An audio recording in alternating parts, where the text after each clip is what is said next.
And also, just letting you know that you don't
Officially, good afternoon, good evening, Recording in progress.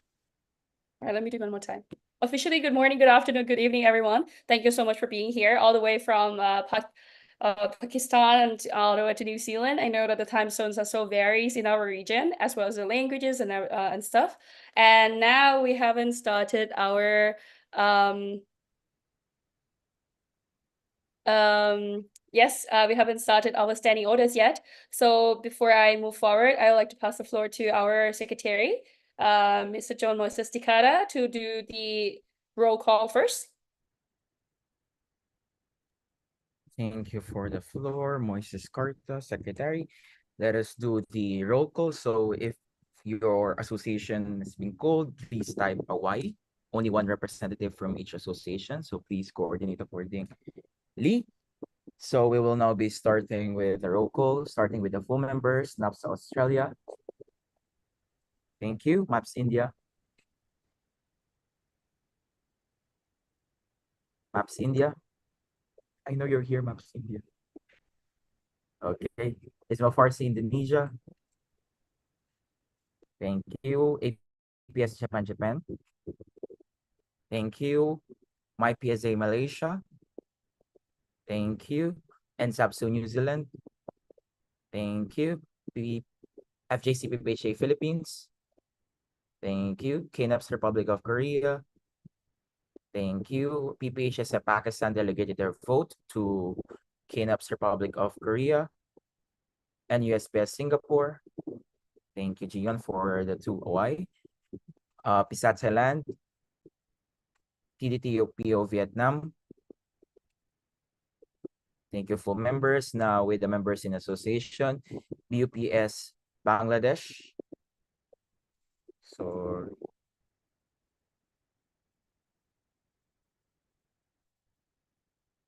Bangladesh. BDPSC Brunei Darussalam. Thank you. IPSF India, IPSF India. Thank you. SIPSF India. Thank you. BEMFUI Indonesia. Thank you. BEMF Funer Indonesia. Thank you. BEM Kemarfa Umpat Indonesia. Thank you. BEM KMFA UGM Indonesia. Thank you, UGM. BEM FUSD Indonesia. Thank you. HMF APITB Indonesia. Thank you. UOPMSU Myanmar. Thank you. FOP Nepal. Thank you. NPSA Nepal. APSA New Zealand. Anyone from APSA New Zealand? GPPHA 5 Philippines.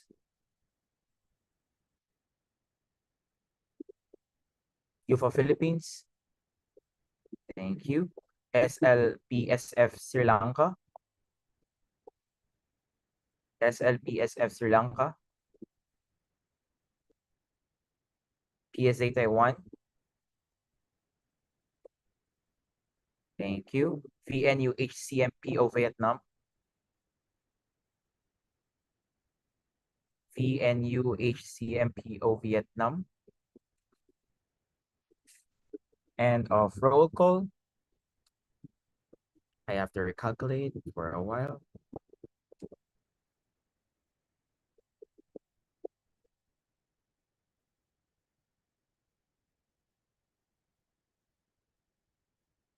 Strength of the House is 12.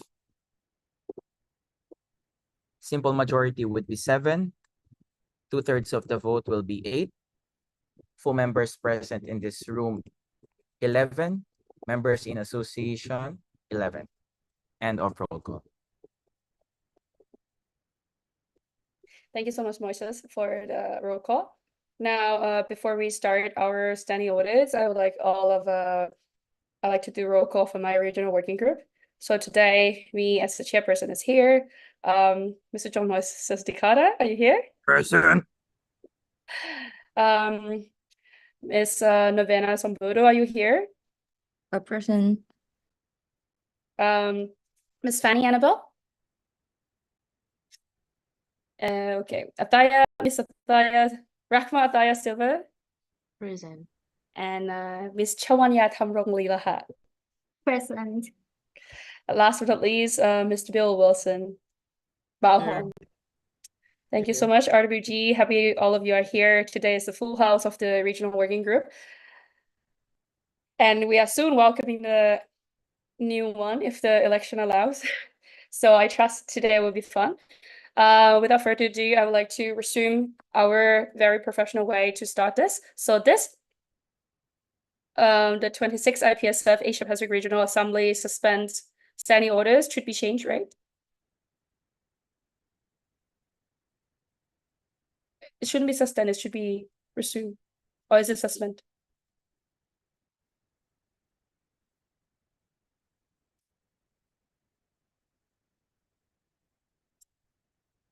Okay, thank you. We have point of order from the observer, Mr. Sebastian. Sebastian, observer. It's a procedural motion, so we just propose a procedural. Thank you. All right, okay. Thank you so much for the order. Now we are beginning our, 26 IPSF Asia Pacific Regional Assembly to resume standing orders. It's a procedural motion. I need a proposer. We have FGCP PHA Philippines as a proposer. We need a seconder. We have Maps India. Thank you so much. Now I would like to open the floor for discussion.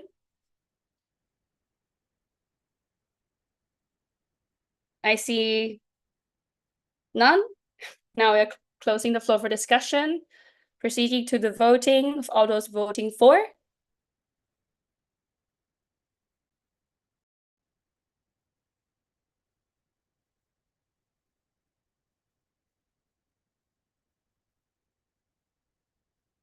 Just a reminder, this is voting to resume the standing orders.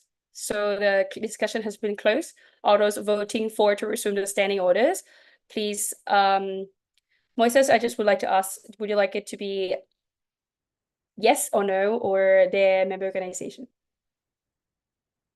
Points of order, Moises? Secretary, sorry, Mrs. Carta, Secretary. Thank you for the floor, Mrs. Carta, Secretary. We would like to remind the full members that if we are voting, you have to raise your voting cards and not type your votes. And please allow us to see the voting cards. So if you're having a hard time flashing your voting cards, you may remove your background just so we could see the voting card. Thank you. Passing the floor back to Mancheri, the chair. Just clarification, if TDTUPO has the voting card available?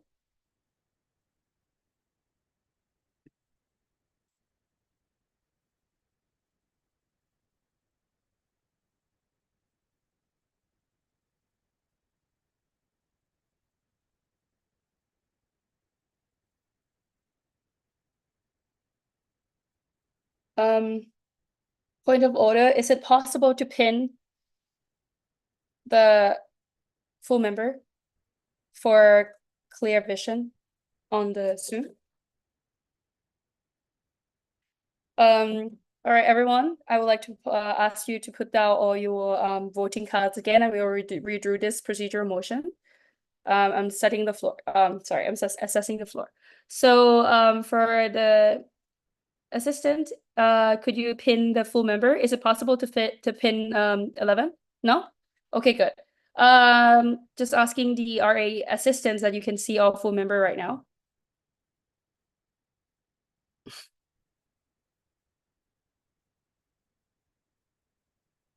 All right, let's see. I'm working on something. Let's just if we pin. Okay. And let's see, pin. Here, I can add more pin. How many people can we pin?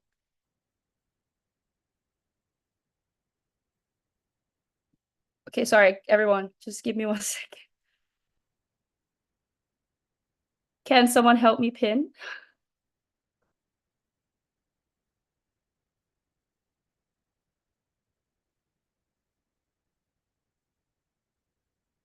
Pin is better because it's can you see my pin right now? Like I pin Naomi, I pin Aliyah, and I pin Harui.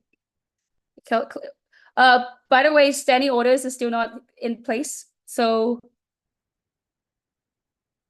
I Oh, think there's spot- a limit for pin to just one. And if it is spotlight, I think you can spotlight as many as you want. I can- pinned three people right now, like Naomi, Aliyah, and Haruri, but I don't think anyone can see my pin, right? I think Yeah, if Fanny you should be the one pinning. Oh, okay, cool. No. Maybe Spotlight. But Spotlight can Spotlight. only have 9 people. Oh, Sorry, 9. guys. Okay. No worries, man. The scrutineers are able to fix the format.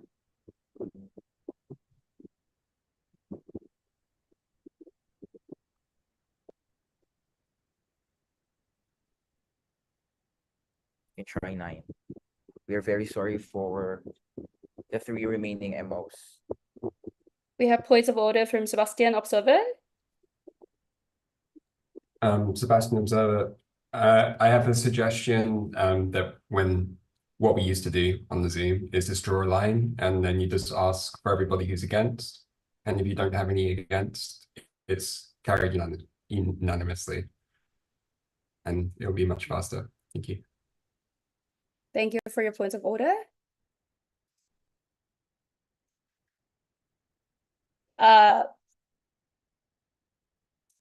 Sorry, I just need to confirm.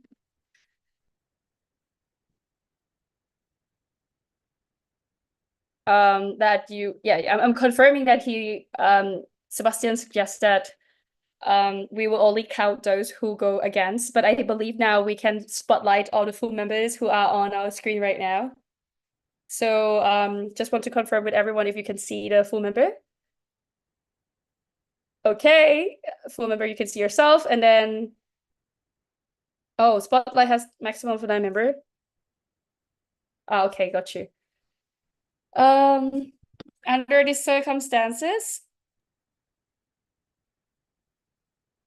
Maybe we let's not spotlight. let's let the full members to please just release the spotlight. I have the order here in my Zoom. Okay, yeah. So we will ask the RA assistant to check. Thank you so much. This is our first RA online and probably your last as well to make it happen. So I believe our observer, who's also the parliamentary coordinator, suggested that we can just count those who go against. I just want to confirm with Moises if that would be the option, or would you like it to be similar for all those voting for? I think it's okay, but our assistant is suggesting if they could use the raise hand function. Oh yeah, okay. Would that be yeah, that's absolutely okay. So I think full members for now, point of information. No. I'm just trying because there's like a hand gesture here. Please don't do this. Please don't do this. Please press, okay? This doesn't work at all time. And this means points of information, okay? Oh, Guys. here. Yeah, just Please raise your voting card. Just raise your voting cards together with a raise of hand. Okay, cool. Raise your Very hand and raise your voting card. We have a new comment from Tang O. Yeah, the floor is yours. Oh no, thank you. I was going to drop down. Oh, okay. All right, now good. So with this procedure, I think it would be great for those full member, please raise your hand as well as raising your voting cards, and then you will be the priority. Thank you, Ita. No, raise your hand function, not raise your hand on the screen. Yeah, like that. Can we try? Who was that? Who was that? It wasn't FJCPPHA Philippines. I could see in your face. And 2, can you try the raise hand function? Aliyah, can you try the raise? No, Aliyah, can you raise hand on your Zoom? Raise your hand on the Zoom. Yes, it works now. Okay, now we have. Okay, do we have Japan? No. 2, you have to use the bottom. The one in the option part. Oh yeah, because Kiho is there. Sorry, Kiho. I see you now. I was like, where's Japan? Okay, all good. Two, can you find the raise hand?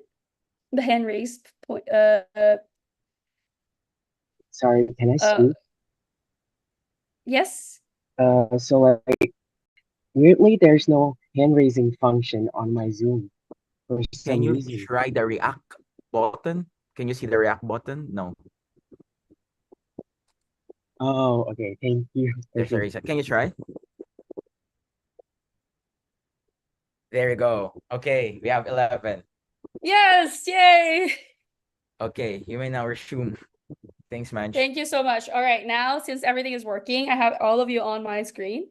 Let's do this all together. I'm just going to remind you there's going to be the procedural motion to resume, and I'm going to ask you again to to propose and second it. And then for those of you who would like to propose and second it, then please type. Are we typing yes? Sorry, for proposal and second it, are we raising hand as well, Moises? Or just typing? You may raise your hand if you want to raise your hand. Okay, let's do raise your hand function. Okay. Two could if you could drop your hand raising. So the hand raising will be used only the time of the procedural voting. And I believe that Two hasn't been with us during our on-site RA. So just want to remind you that it's similar to the online RA we have had before the past years. And if you would like to be the seconded, please just raise your voting card. You're more than welcome to do or propose. And everybody is eligible to do the procedural motion at any time. So please be used to this. And in order for you to propose, second, or vote for and against in open discussion, please press the react button, raise your hand, and also raise your voting card. Okay? Sounds great. Sorry for the 36 minutes delay. I cannot believe this happened, and I apologize from the bottom of my heart. I can see that Aliyah wants to go to sleep right now, and Naomi as well. So we can sing lullaby together at the end of the meeting. All right, who voted for this? I'm not sure. I'm just letting you know that it's such a brutal time for Australia and New Zealand to be here. And okay, without further ado, let's resume the professionality. Just so I want to get green light from our observer. Everything is good now, right? Sebastian? All good?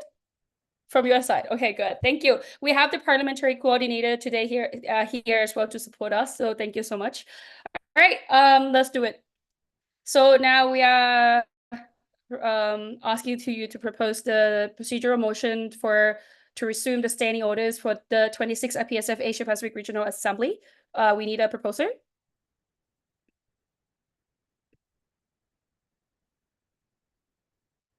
We have just one second. We have a hand raised. Okay, we have a proposer in SAPSO New Zealand, and we have a seconder of NAPSO Australia. Now we are opening the floor for discussion. Thank you so much, in SAPSO New Zealand and NAPSO Australia. For those of you who would like to submit the code for discussion, please submit your speaker code or not.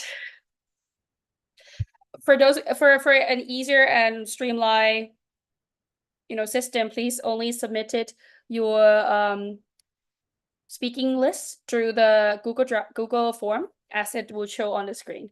All right, I see none. Now I'm closing the floor for discussion, proceeding to the vote. All those voting for.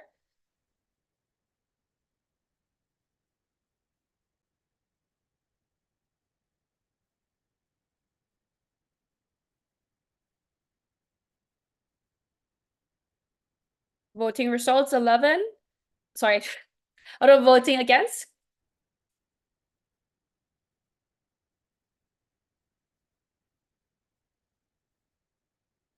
Voting results, please. Okay, all good. Voting results 11 for, 0 against. I don't have the gavel. How do I do this? This the 26th IPSF Asia Pacific Regional Assembly resumes standing orders. Thank you so much. Now we are in our standing orders. We are moving forward to the first agenda of the day. This, the 26th IPSF Asia Pacific Regional Assembly accepts and adopts the regional financial report for 2023 to the 2024. I would like to pass the chair to Mr. John Moises Tikara. Mr. John Moises Tikara. Thank you for the chair, Moises Carta chairing the assembly. Now we are moving to motion 66. This is the 26th IPSF Asia Pacific Regional Assembly accepts and adopts the regional financial report for 2023 to 2024. Now we have the chairperson, the current chairperson of the IPSF Asia Pacific Regional Office, Ms. Mancheri Sangmeng Escalavo, to report on the regional financial report. Mancheri, you have 5 minutes for your report. Thank you so much for the floor, Mr. Chair. My name is Mancheri. I'm the current chairperson of IPSF APRO. I would like to begin with my financial report. Just would like to confirm. So with the financial report of 2023, we have come to the conclusion of all the IPSF budgets. When you go to the income, you can see that the IPSF budget is in total 1,020.84 euro, where the regional reserve hasn't been used. And so the reserve unused in 2023 as IPSF budget was sufficient. So when we move forward, because there was no IPSF APRO merchandise in the budget proposal in 2022 to the 2023. That's why there's number 0 on the budget 2023 and the revised budget on the 2023. However, the outcome was 214.16 euro. So in total, the income was planned to spend, we were planning to have 2,600 for the budget of 2023 to the 2020 and also the rest budget. And then in the results, as a result, we have only 1,235 outcome of the outcome, which means the total income that we had. So if we move forward to the expenses, the grants was planned to be given to projects and also to the membership as well as the APPS grant. However, it was only 250 outcome because only APPS grant was awarded at 250 euro. And for the regional working group travels, the plan was to have 850 in total. But none of the RWG could travel to India. That's why 100 euro has been reversed to the reserve and only 750 euro would be spent. APRO projects, since everything was online, therefore there was none of the budget spent. And with the social media and online platforms, I would like to explain that because IPSF regional office, we do put the website fee as well as the Google storage for our email to our regional budget because only IPSF Global and IPS Euro has registered an email under the NGO rights. Therefore, each regional office have to pay their own Google storage and email account and under their own domain. And last year, since none of the money was spent for APPS, 350 euro has been reversed back to the reserve. And with the merchandise, we expect to spend 150 euro, but we only spent 85. So the outcome is only 85 euros per producing lanyards, and 65 euro will be reversed back to the reserve. So in total, with the expenditure, IPSF APRO during 2022, you could see that the outcome is 1,235 for expenses, and also the right, yeah. So the outcome is the same on the top. And then if you could move forward to the intermediate financial report, you could see that this year our grants have been allocated by 300 euros for membership grant, which we have the applicant, but the result hasn't been coming out yet. And the APRO Focus Project grant has already been allocated the grantee, which is APS Japan. as well as MAPS India and IPSF India, who were presented during APPS. And the APPS grant is also being will be distributed after the APPS grant from the APPS team will be distributed. And then moving forward to the regional working group travels, we have 1,000 euro allocated. This year we have had the F2F meeting, so the money will be split equally to Novena and Fanny. And the RWG APPS travel will be split equally to Moises, Fanny, Athaya, and Tang-O. And the APRO RWG GPP Ed to Nepal will be paid to myself, Manchri, for the travel up for the upcoming September. And the external representation will be split equally between me and Tang-O, as both of us has done the external representation, where Tang-O has joined FAPA in Taiwan. And the April online fees are the same as the previous year. And with the April projects, we have decided to allocate the budget from the project to Asia Pacific Pharmaceutical AMR Youth Forum, which is a part of the April Focus project. So 500 euro will be paid to the APPS RC as the support for the meeting Sorry, venues. Mancheri, the time is up. I would like to assess the floor if you'd like to give Mancheri 2 more minutes probably to explain on the remaining parts of the financial report. So it's just a quick raise of a yes and a no. Yes, please give me a Y in the a Y in the comment section. More, everyone, please. Okay, I see majority. Now I'm granting Mancheri 2 more minutes to report on the regional financial report for 2023 to 2024. 2 more minutes. The floor is yours.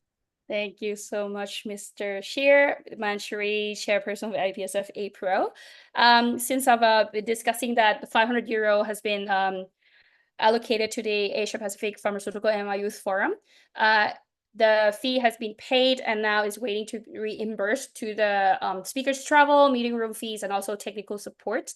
And with the merchandise, we have had the design coming out, and it will be produced and will be sold during World Congress, as well as for those who would like to deliver.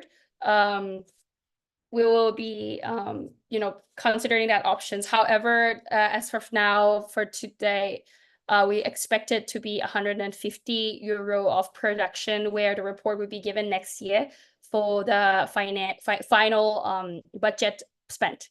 So in total, the 2,600 euro have planned to be spent, and as of today, it's will be fully spent. All right, I believe that's all for the financial report of 2023 and also the immediate financial report of the 2024.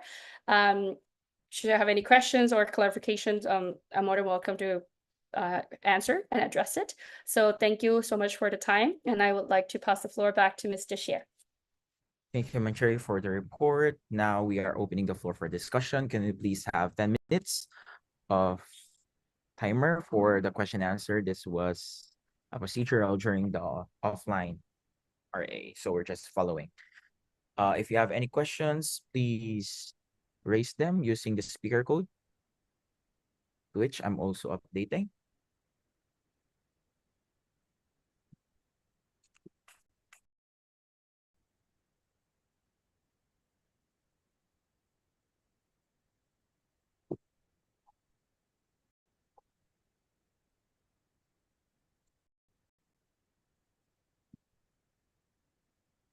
I'm giving you 20 more seconds to decide if you will be submitting any comments. 20, 19, 18, 17, 16, 15, 14, 13, 12, 11, 10, 9, 8, 7, 6, 5, 4, 3, 2, 1.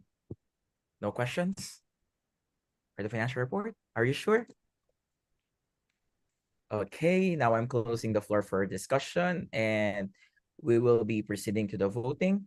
Full members, please have your voting cards prepared. All those 4, please raise your voting cards together with the raise hand option. Scrutineers, please check.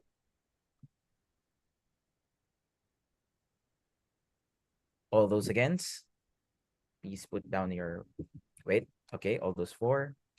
Okay. No. All those against? Against. Okay. All those abstaining? For a while, I'm also the one updating the parliamentary. Voting results.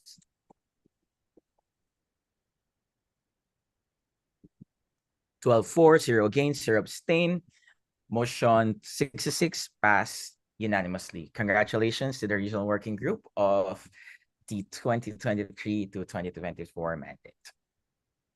Now I'm passing the chair back to Mancheri. Mancheri, the chair is yours. Thank you. That's a relief.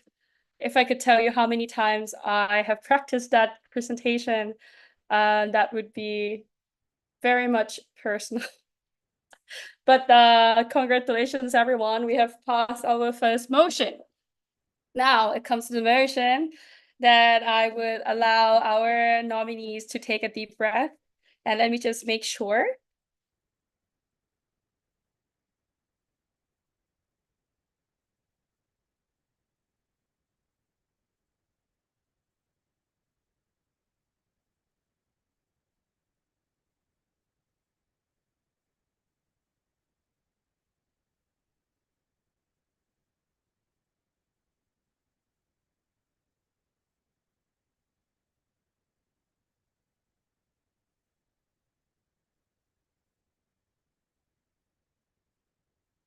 Okay.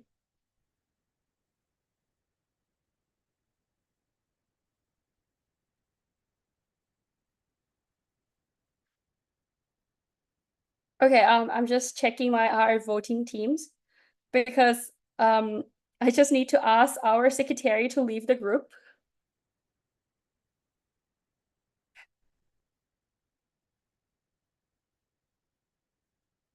Thank you. And please change your background to observer, please. If that would be okay.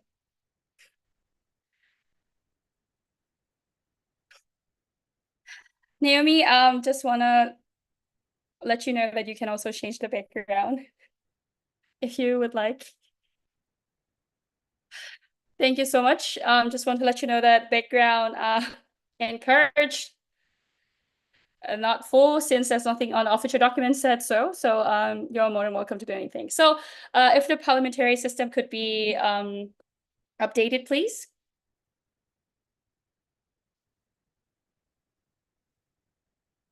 Can we have motion 6? Sorry.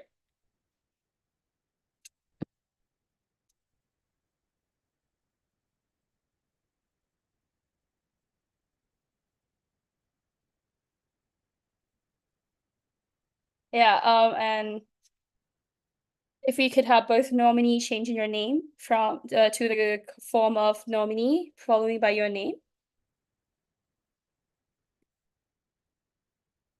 Thank you.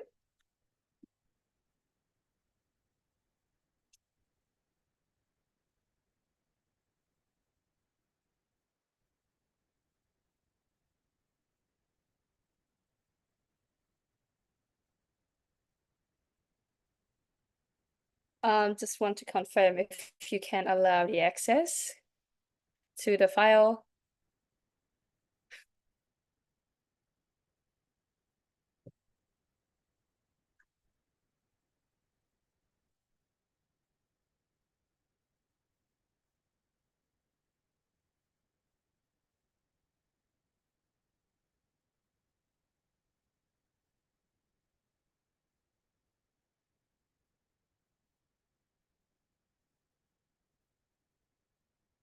I would like to ask for the clarification to our parliamentary coordinator or observer.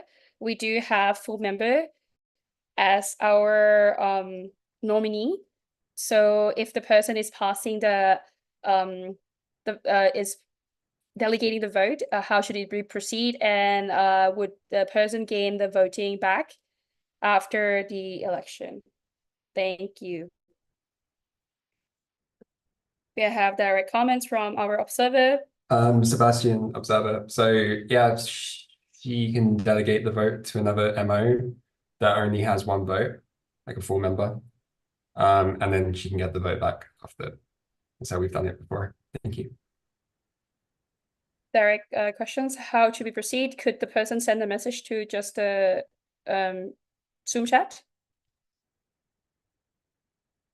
All right, thank you so much. Now I would like to ask Miss Naomi Knox, our first nominee, to for your wish to delegate your vote, and if you could specify which organization you are delegating the vote for.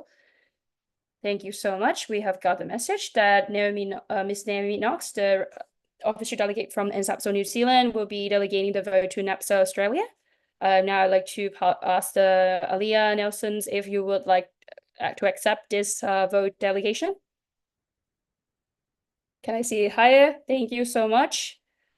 All right, the vote has been the decision has been mutual. Now we are proceeding to the next motion. Even I need to take a deep breath.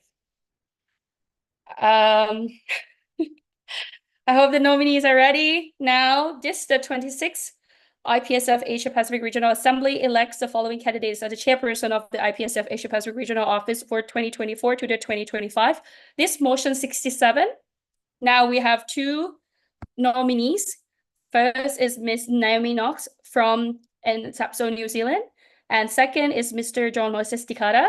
Just would like to inform you, all of you, that the speech will be 3 minutes.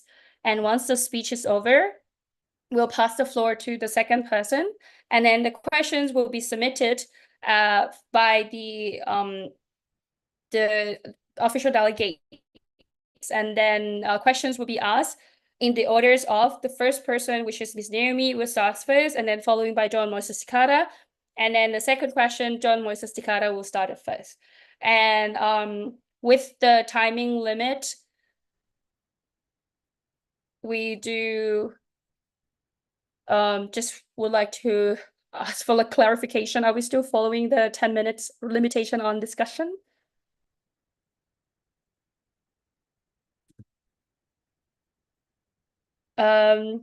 Yes, I would like to clarify with our parliamentary coordinator, if during our on-site regional assembly, we have the limitation of 10 minutes, do we need to have a proposer, a procedural motion to do so, or we follow the same rules?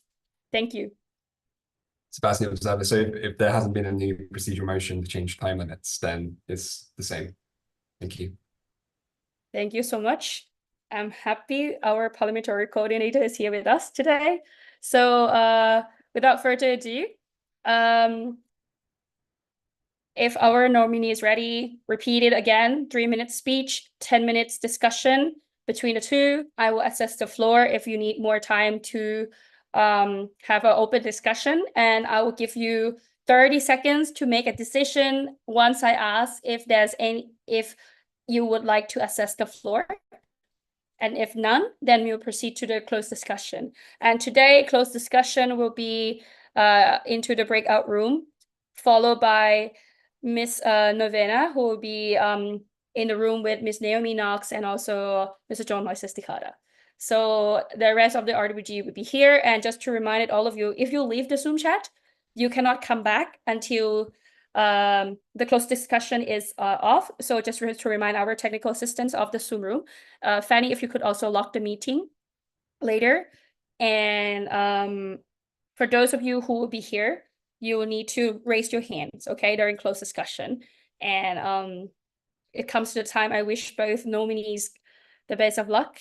And I could see the excitement in everyone. So now I would like to pass the floor to Miss Naomi Knox to give your speech. Naomi, the floor is yours. Thank you, Chair, for the floor. Kia ora koutou, greetings all. I'm excited to sit before you today in my nomination for APRO chairperson. I have the dedication, experience, and passion to be a strong candidate for this office. When contemplating my vision for this upcoming mandate, a Māori proverb from my childhood kept popping into mind. He aha te mea nui e te ao, maku e te atu, he tangata, he tangata, he tangata. What is the most important thing in the world? It is people, it is people, it is people. My vision for the upcoming mandate is to be people-focused and people-driven. All of my action points in the nomination form will help to equip, upskill, and benefit the pharmaceutical students of the Asia-Pacific region. I aim to create a community where we can all grow and learn together.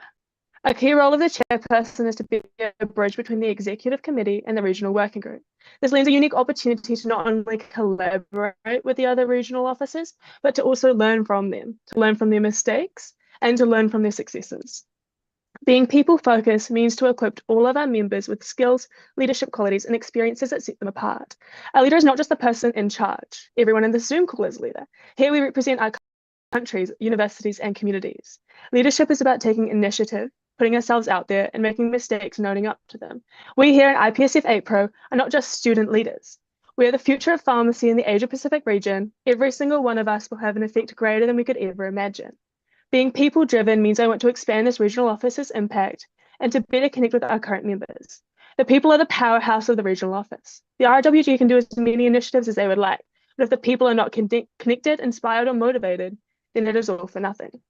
I pledge to uplift, equip, and nurture all upcoming leaders in the Asia-Pacific region. Our journey in leadership, advocacy, and international networking is not limited, nor will end with IPSF. Through our collective journeys with APRO and IPSF, we become equipped with skills, experience that will make our future brighter. Through our work, dedication, and passion now, we will help others by becoming the best healthcare practitioners we can be in the future. My goal is not only to help benefit our members now, but to also equip them for their future, whether that be pharmacist, doctor, public health expert, or travel influencer. With every project, every comment, every report, every email, we are stepping towards the vision we have for ourselves in the future. This upcoming mandate is about equipping you and your members, both current and future, with skills, experiences, and a work ethic that is truly unmatched. Thank you. Thank you so much for your speech. I believe the nomination form has been flashed, and if you would like to access the nomination form, please feel free to access the official folders that Fanny has sent to the group chat. Now I would like to pass the floor to Ms. John Moises Tikara. Just let me remove the spotlight, and Mr. John Moises Tikara, the floor is yours. Thank you for the floor. Moises Carta, nominee. So after losing the RPO election 2 years ago, I came to realize that it was not a failed battle at all. The situation was that I was not the leader IPSF APRO needed the most during that mandate. However, I also realized that while I may not have been APRO's best need at that time, I was needed the most by my home association, FJCPPHA, to become its contact person. This has enabled me to understand that leadership is not all about achievements, backgrounds, and fancy nomination forms. Hi, I am Moises, seeking to be your next chairperson for the IPSF Asia Pacific Regional Office for the mandate of 2024 to 2025. Tonight, allow me to share my leadership style so that you can better decide if I am the type of leader the regional office would need in the upcoming mandate. I am the type of leader who is consistent with my work. I ensure that when there is work, we will work and give our best at task at hand. However, I also make sure to let my team rest so they won't be overwhelmed. I believe that the real success of projects depend not only on statistics, but also on how much the members and the staff enjoy the process. Secondly, I am a leader who initiates. For the past 4 years of my tenure, I have pioneered several practices and tangible projects in the regional office. I have learned that we can push forward, push further if we think creatively and innovatively. Thirdly, I am a leader who is firm in my beliefs, but still open to criticism. I have already faced several rumors and criticisms, but I remain true to my ideals as a leader and as a person. I stand firmly by my objectives for the people I serve. Fourthly, I am a leader who enjoys the journey. I'm not all work.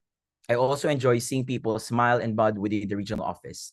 I've realized that events like APPS and GPPED truly bring us together, allowing us to meet, exchange cultures, and create lasting memories. I hope to continue experiencing these memories while serving the regional office. Lastly, I am a leader who never abandons his members. I was there when the regional office struggled to transition from offline to online 4 years ago. I was there when we had to create new structures for the office 3 years ago. I was there when the regional office lost all its senior members and everyone was new to RA last year. This year, I am still here despite having all the big four events happening in APRO region and some of the RWs requesting for official leaving. In every up and down of the regional office, I was there, tightly holding on to myself and to the office. In every situation, I have stood firmly and never left the regional office. I was there, I am here, and I will be here when the regional office needs me the most. And with that, allow me to continue this commitment with you in the next mandate. Thank you. Thank you so much, Mr. John Moises Tikara. Now I would like to start, I would like to open the discussion. Allow me to spotlight both nominee. And for those of you who would like to submit the questions, please submit your questions through the speaker codes. And I'm reminded the floor that the question has to be asked to both nominees, but the answers will be coming in order. So for those of you who have questions, please submit your express of adding new comments or like comment, just new comments to the floor right now. Both nominees have been listed on the spotlight. Our assistant, if you can submit the speaking list and the speaker codes one more time.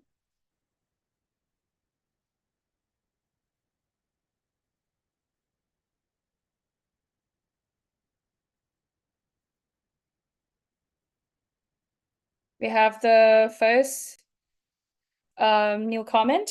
Now I'd like to pass the floor to a delegate from NAPSA Australia. The floor is yours. Thank you for the floor, Ms. Chair. Aaliyah Nelson from NAPSA. I'd like to ask both nominees, what is the first thing you would like to achieve in your role as chairperson? Thank you for the floor. Thank you for your questions. Now I'd like to pass the floor to Ms. Naomi Knox. The floor is yours. Thank you for the chair. Thank you for the floor, Chair, and thank you for the question, Aaliyah. I think that the first thing that I would like to achieve is just truly meeting all of the CPs and just having an open and honest conversation about their expectations for the regional office and how I can work with them. I think that although I have a lot of plans in my nomination form, I think that I would first have to meet with my team to really decide what we prioritize. My personal favorite would be meeting with Fiji in person. Thank you. Thank you for your answer. Now I'd like to pass the floor to Ms. John Moises Tikara. Thank you for the floor, Mrs. Carter nominee. So for the past 4 years, I have observed that it's not about the hardest part of being an RWG or having this mandate. It's not about the first quarter or the second quarter, as most IPC would say. It is actually the months before you actually start your mandate. So with that, I'd like to answer the question by saying that the first thing I would do after being elected as a chairperson would be to meet my RWGs and recalibrate our practices, ensure that internal structures are well managed and there is a systematic, clear, and understandable workflow before we actually work on October 1st of this mandate. And with that, I think that if we successfully, conducted our training with RWGs, we would have a smooth flowing mandate to come, but we will still be expecting a lot of challenges throughout the mandate. But having a strong foundation during the start of your mandate or before you actually start your mandate is the key factor you have. Thank you, Mr. John Moises Tikara. Now I'd like to pass the floor to a delegate from HMF APITB Indonesia. The floor is yours. Thank you, Chair, for the floor. Terima Hari from HMF APITB Indonesia. First of all, I would like to congratulate for both of the nominees that you guys finally represent your speeches to bid for the next chairperson. Therefore, I would like to raise a question about how do you guys planning to represent APRO externally? Because I believe if you guys see the report from our current chairperson, she did a really great job to represent APRO for various events externally. And how do you guys planning for this one? Are you guys going to do the same thing, or how do you guys do it? What is your plan for this? Thank you. Passing the floor back to the chair. Thank you so much for your questions. Now I'd like to pass the floor to Mr. John Moises Cara. 1 minute is yours. Thank you, Cherry, Moises nominee. So, I would say that I would prioritize quality over quantity for this mandate, for the next mandate. So, to answer your question, what you could expect is that I will be attending the required meetings such as the RA and the GA. And if there's anything we have to represent, I would like to attend on that if my schedule would permit me to and my financial situation would allow me to. But one thing I could tell you right now is that WHO WIPRO is actually happening in Manila this year. So, and on October last week, if we received the invitation from WHO WIPRO, I, as the chairperson, if ever elected, I will be going together with the two representatives from the RWGs or from member associations. That's all from me. Thank you. Thank you for your answers. Now I'd like to pass the floor to Ms. Naomi Knox. The floor is yours. Thank you for the floor, Chair. I plan on attending as much as humanly possible. Of course, APPS and World Congress, though I do acknowledge that my distance from Asia, being in New Zealand, especially with not having direct access to an international airport, can be a bit difficult.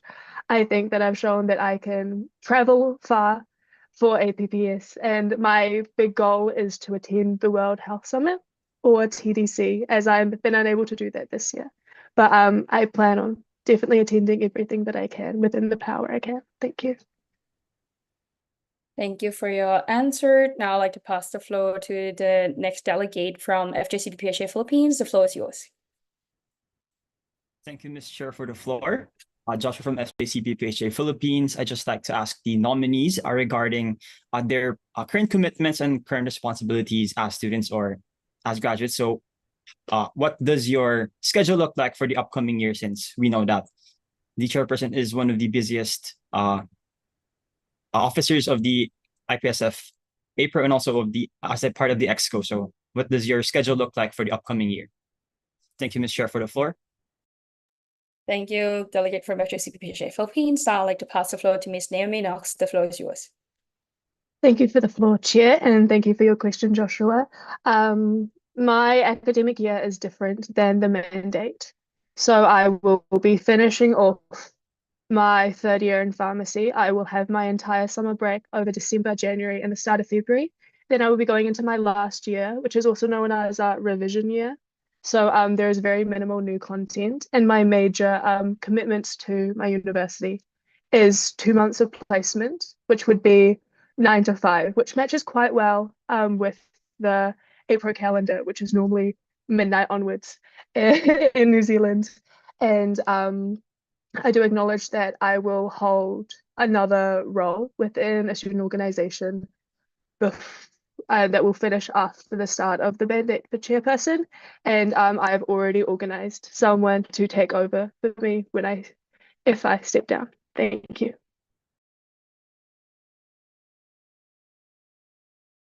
Thank you for your answers. Now I'd like to pass the floor to Mr. John Moises Cara. The floor is yours. Thank you for the floor, Moises Carta nominee. So until October this year, I will be having my review for my licensure exam, and then I will be taking my licensure exam with the first week of November. Then after first week of November, I am officially unemployed with no commitments to other associations because I have already graduated from my university with a flying color. But technically, I'll be unemployed after November 1st week. That's all from me. Thank you. Thank you so much for your answers. Now I'd like to pass the floor to the candidate from BMFF Unia Indonesia. The floor is yours. Thank you, Chair, for the floor. Yoga from BMFF Unia Indonesia. As a CP, I believe that uniting the CPs and MOs is an important part for APRO chairperson. What are your plans regarding this matter? Thank you so much. Giving the chair back to the floor. Thank you for giving the floor back to the chair. Now I'd like to pass the floor to Mr. John Moises Cara. The floor is yours. Oh, Thank we you for have the clarification. Thank you so much. Now I'd like to pass the floor to Mr. The delegate from BMF UNIR. If you could clarify your answers. Oh, sorry, your Thank you. questions. Thank you, Chair, for the floor. I would like to clarify.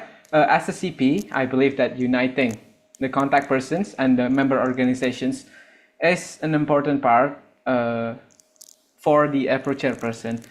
Do you have any plans, or what are your plans regarding this matter? Thank you so much. Giving the floor back to the chair. Thank you. I would like to confirm with both nominee if you understand the questions. All right, I see both nodding. So now I'd like to pass the floor to Mr. John Moises Tejada. The floor is yours. Thank you for the floor, Mrs. Carter nominee. So to answer the question, I will be coordinating with my regional working group.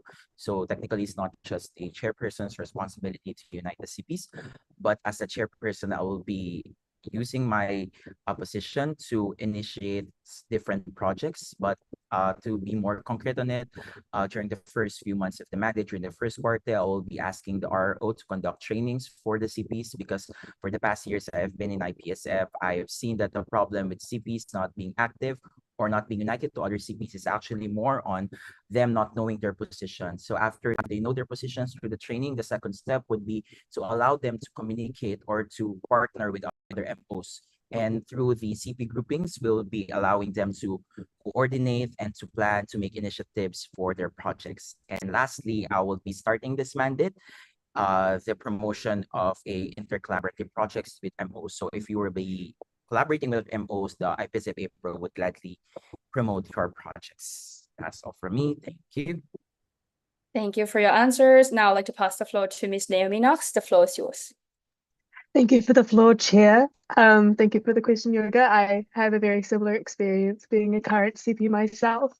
My current plan is, of course, to liaise closely with my RRO, who has, and I also want to be more involved in the CP cluster, which is just random groupings of CPs, and just to really encourage people to meet and communicate and kind of ask questions to CPs on there and kind of make that more active, because that's just something that I think would really, really benefit us all going smoothly. And also in one-on-one meetings, asking them if there's anyone that they would like to collaborate with, and also encouraging them to follow other social medias and look at what they're doing, because that's something as a CP that I personally found great inspiration for, and that's something that I would really encourage them to do as well. Thank you.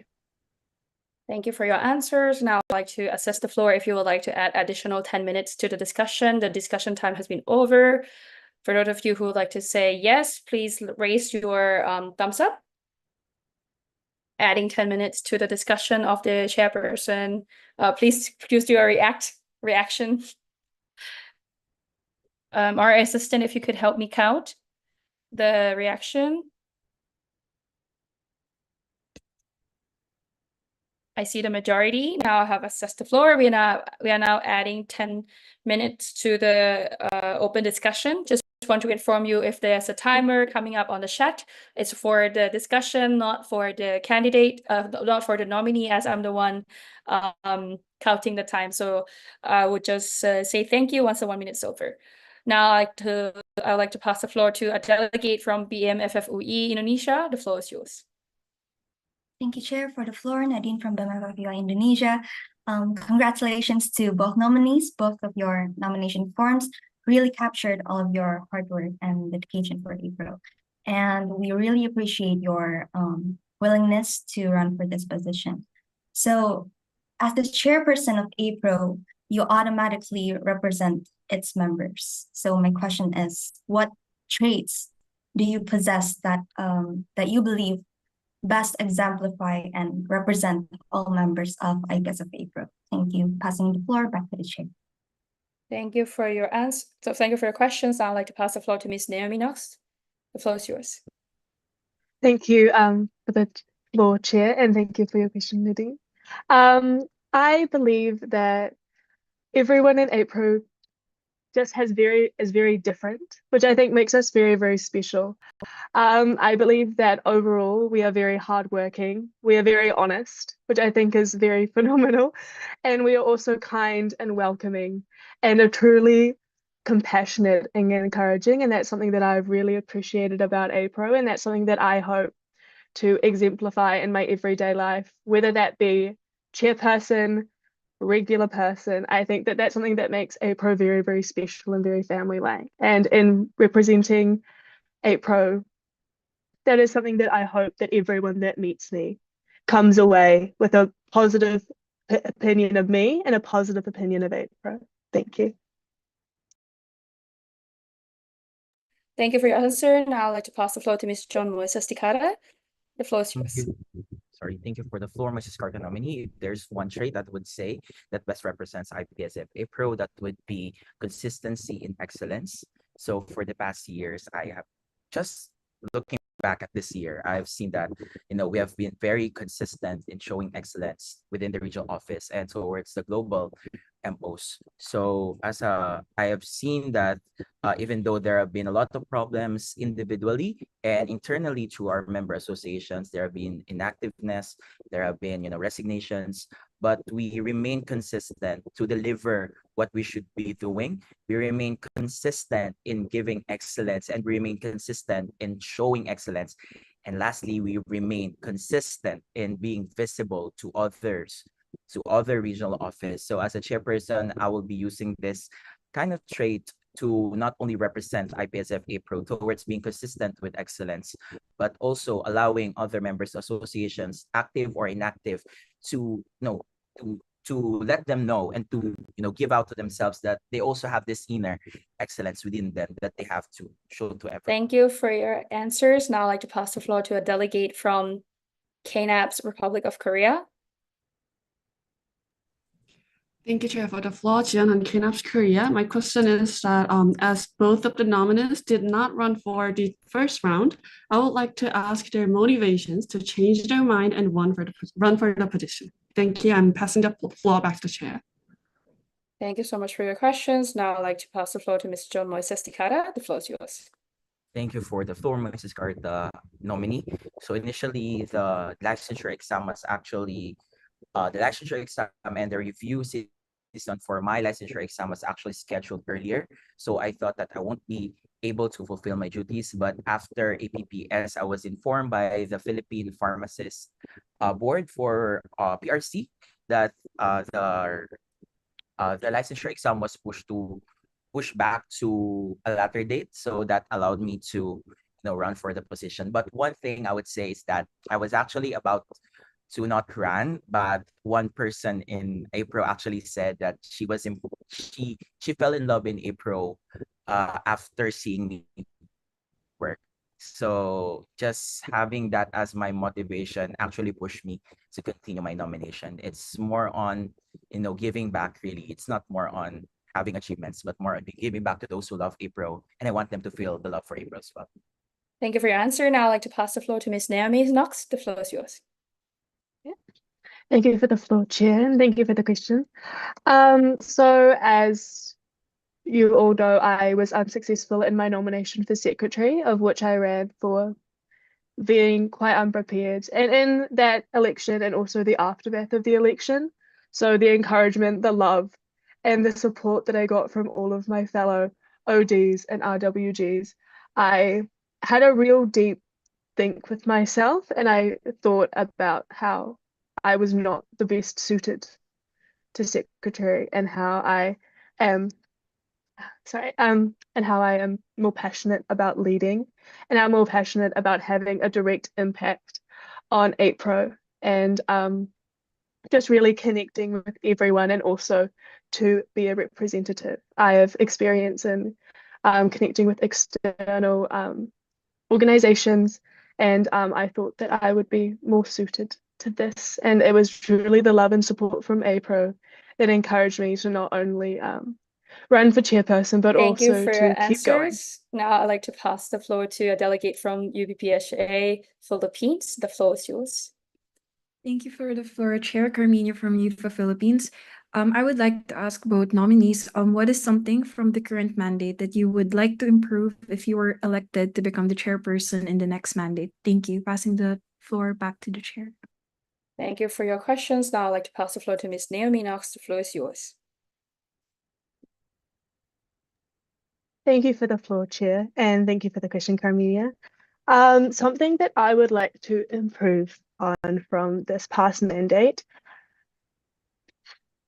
that I feel like that is hard because I feel like Mantri's done a phenomenal job.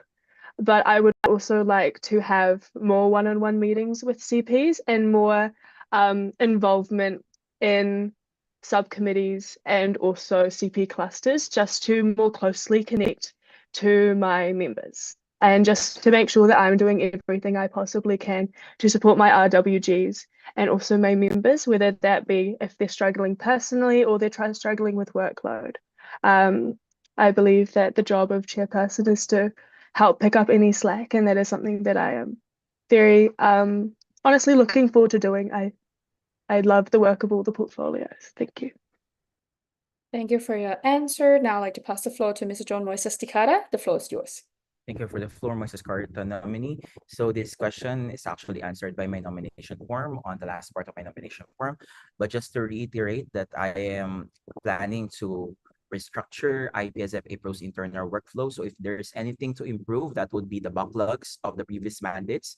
So if I will be elected as an incoming chairperson, I want to first resolve the backlogs from the previous mandates. And in that way, we could fix the internal structure and improve more on how we deliver projects, how we partner with other people, and how we deliver APPS and GPPD in the most efficient and successful, effective way that other RWG members or RT members will not be overwhelmed with the amount of workload we have in April. That's all for me. Thank you.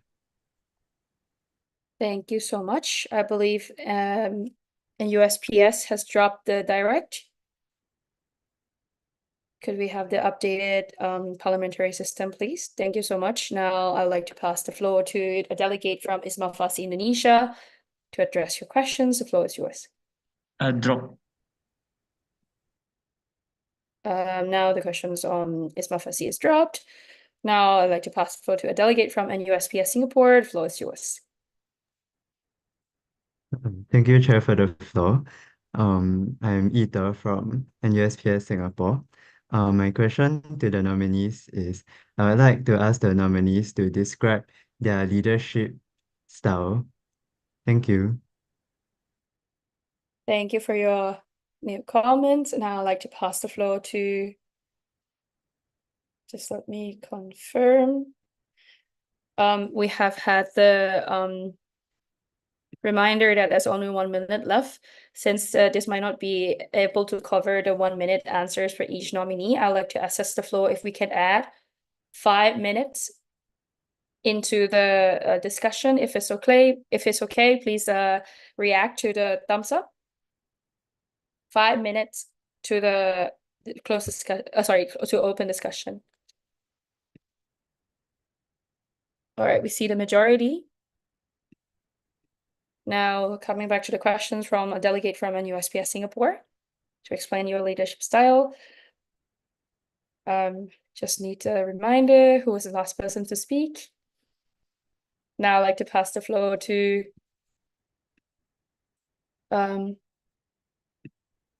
just give me 1 second. Does everyone see Naomi on the screen?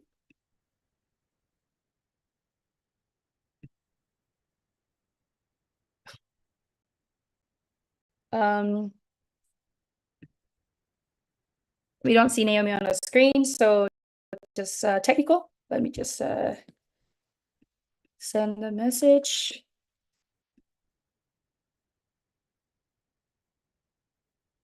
Okay. All right, let's just give her a quick minute.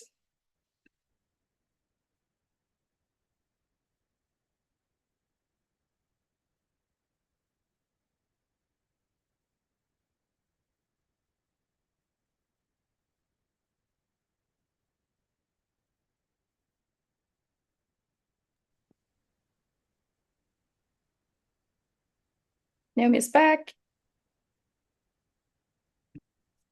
All right, thank you so much.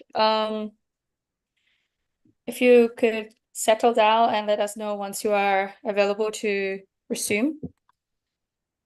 Okay, we got the thumbs up. Now I'd like to pass the floor to a delegate from NUSPS. If you could repeat your new comment. Thank you, Chair, for the floor. Ita from NUSPS.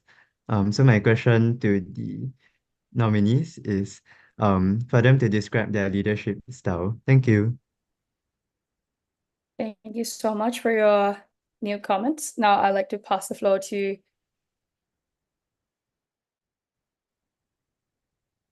Naomi Knox.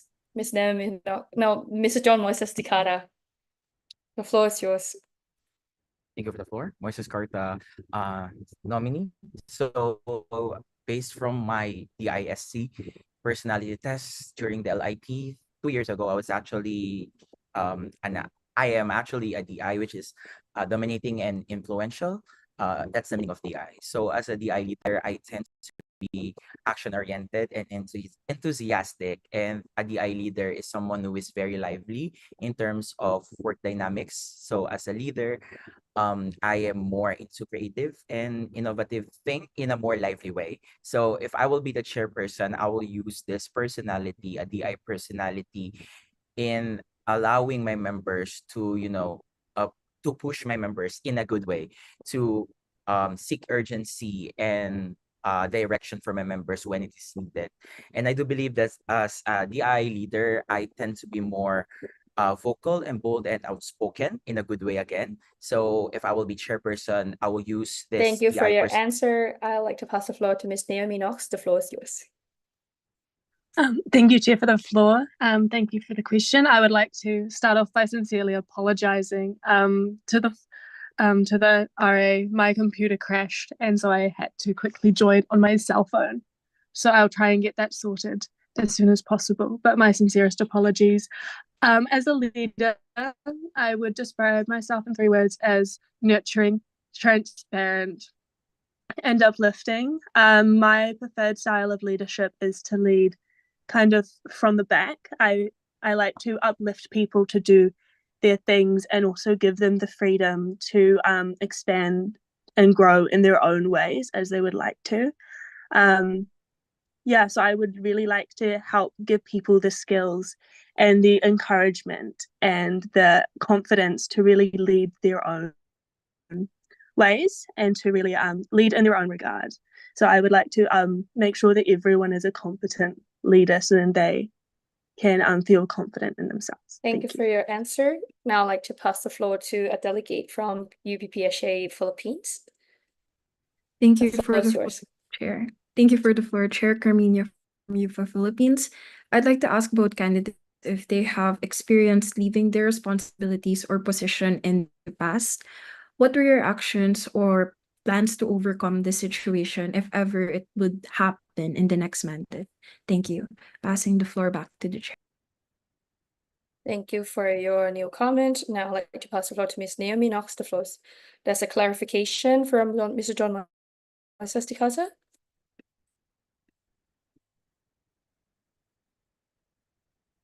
Now I'd like to pass the floor to a delegate from UPPSA Philippines. If you could repeat your questions. Thank you for the floor, Chair Carmina from UFA Philippines. I'd like to ask both candidates if there was a time that they have experienced leaving their position or responsibilities in the past, and what were their actions, or if they have plans to overcome if this situation ever happens in the next mandate. Thank you. Leaving. Thank you for your leaving. Thank you. Passing the floor back to the Chair. Just would like to ask for the assess the floor and just to address the questions to the chair.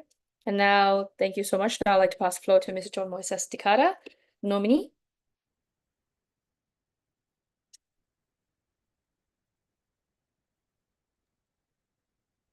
For the floor, Moises Carta, nominee. So I have never experienced the situation where I have to leave or I forcefully left my position. But if ever there will be a time that someone from my RWG would be leaving, I will first assess and try to understand as to what's the reason as to why this member would be leaving. And second, if the the reason for leaving will be valid, I would be assisting her towards her resignation. But after her resignation, I will ensure that the works will not be left abandoned. I will try my best as a chairperson to have a detailed handover before the position will be turned over to another officer. But I have never experienced leaving the position. Thank you.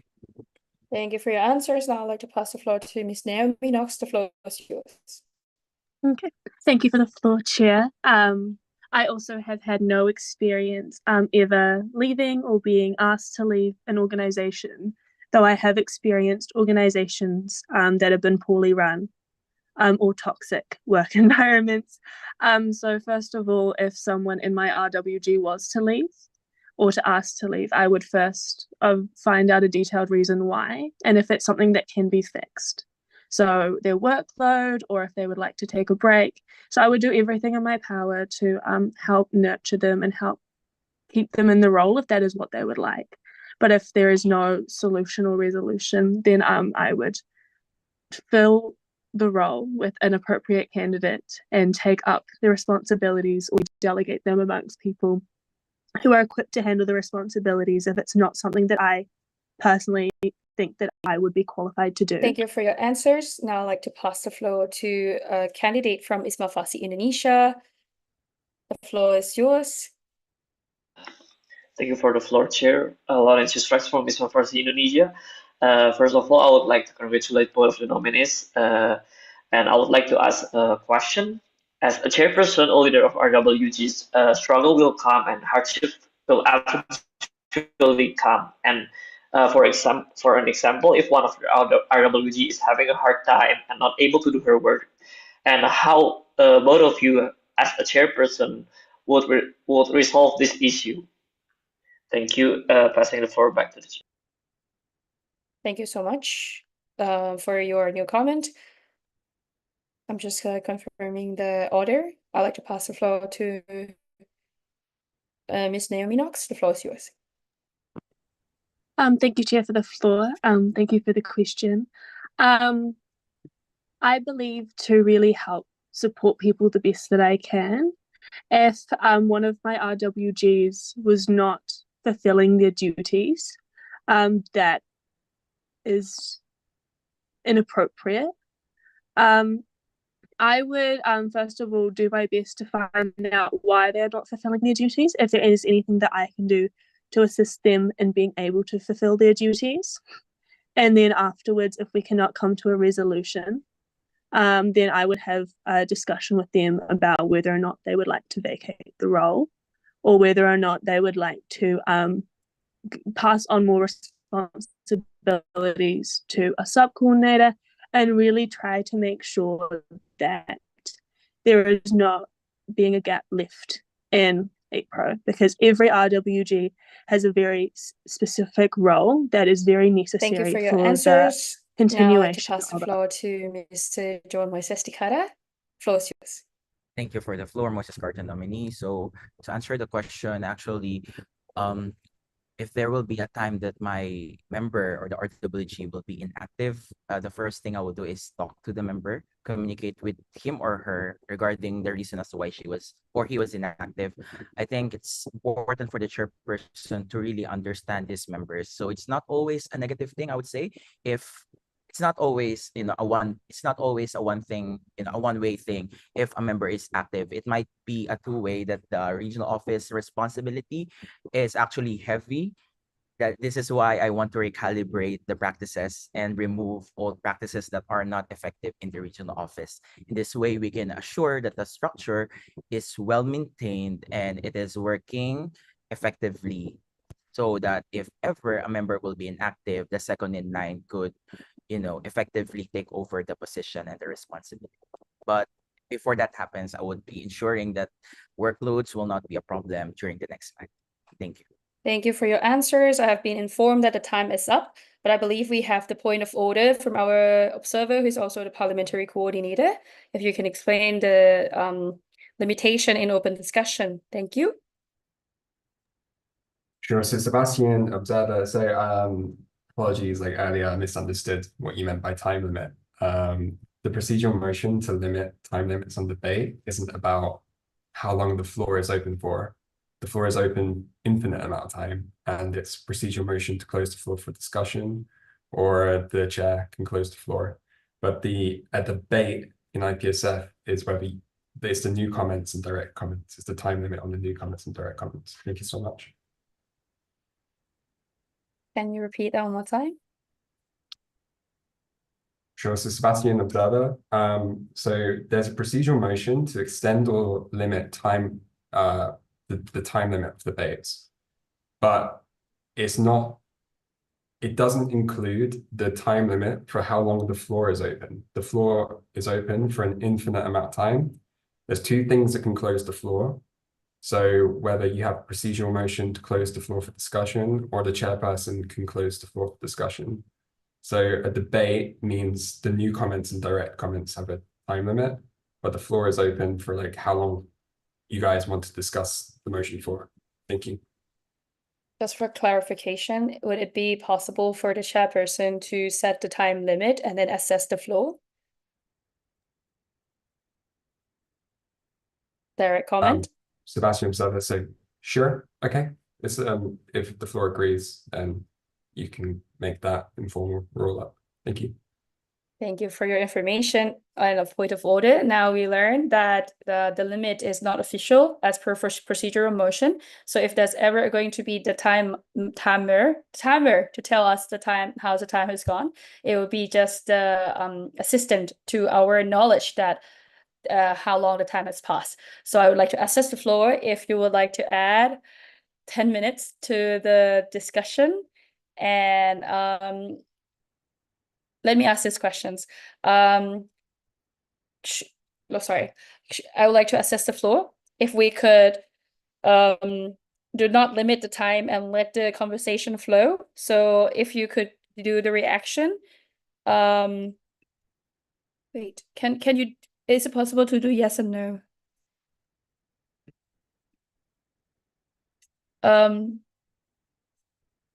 Okay, I don't see that we can do yes or no. Oh, so for those of you who would like the time to go as the flow, could you there's a P points of order from Sebastian. Sorry, from the observer. Sebastian observer. So you can assess the floor online by doing pluses and minuses in the chat. They work as emotion cards, like online. Thank you. All right. I believe maybe not everyone have their emotion cards available, except if you have my. Thank you, FGCPPHA, for your example. Okay, there are two emotion cards available for one member organization, so that's not enough. All right, to continue this election, I'd like to ask if we could pass, like, let's continue this election without the time limits, and if I'm assessing the floor to close the discussion once there's no new comments, or you can also propose the procedural motion to close the discussion. That's option one right now. So if you are okay, please choose, please type. Okay, there's a procedural from NAPSA Australia. Leah Nelson, NAPSA Australia. Thank you for the floor. I'd like to propose a procedural motion to close the discussion. Thank you. Do we have a seconder? We have a seconder from FJCPPHA Philippines. Now I'd like to open the floor for discussion to close the motion.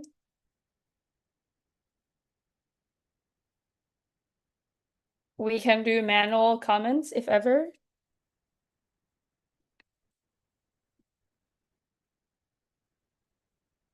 I see none. Now I'm closing the floor for discussion. All those voting for procedural motion to close the open discussion, please raise your hand and voting cards.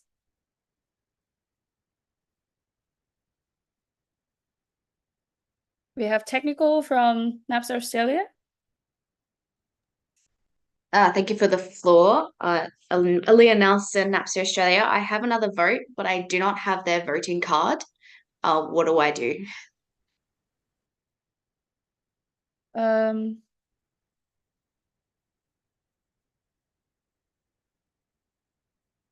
we believe you could just want to confirm with KNAP South Korea if you are voting for. Oh no, okay. Not for, okay. If you do have two, could you just raise your hand another one so that it would be two? Okay, that's counted to two votes. All right, we have 11 for. Do we have now? Let's go to for those voting against.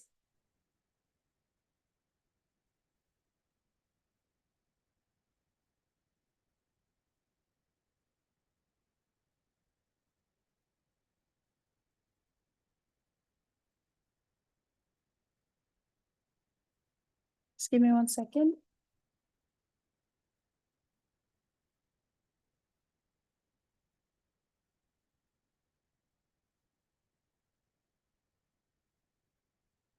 Okay, so voting results, it's 12.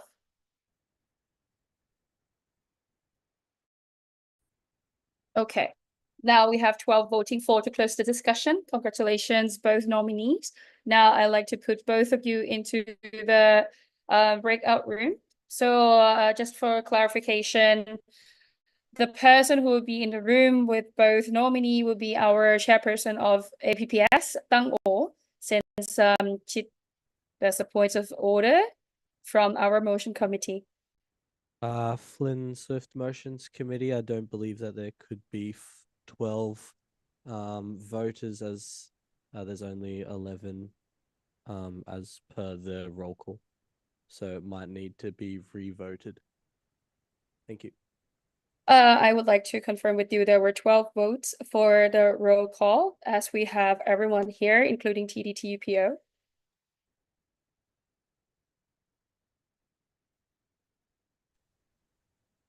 New comment? Flynn Swift Motions Committee, then the parliamentary system will need to be updated because it shows 11. Thank you. Thank you so much for your information.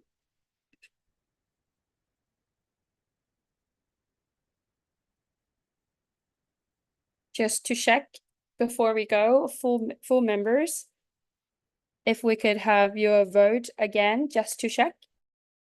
So if you could raise your hand and raise your voting card again. We have FJCPPHA Philippines with 1 vote. We have NAPSA Australia with 2 votes right now, including in SAPSO New Zealand. We have MyPSA, so now it's 4. 5 is in USPS Singapore.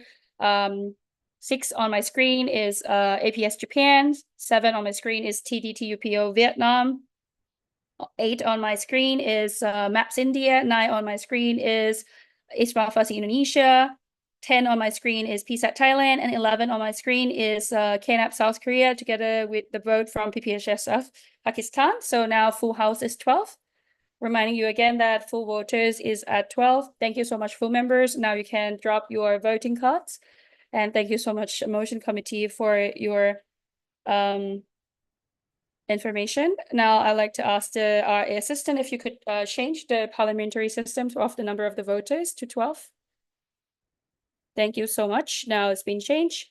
Once again, apologize for the mistake. Full house is 12. And simple majority is now 7. Now I would like to open the closed discussion. So for those of you who would like to join our closed discussion, please stay in this room. And if I can have our the screen drop, and we could have all of you with your hands up. So now can you start the breakout room? What is the room for chairperson? Breakout room has started. Could you put Tang O, Moises, They and can just join. yeah. Wait, It's best to put them together. sure, coming.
Okay.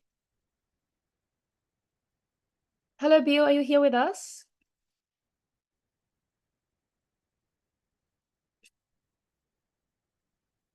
Just want to confirm if Bill can share the screen of the parliamentary system.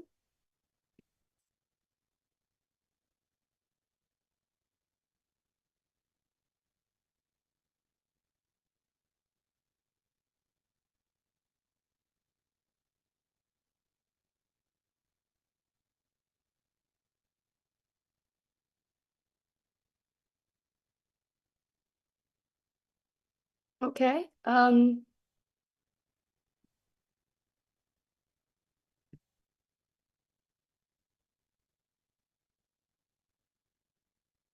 Okay, now we are confirming two things.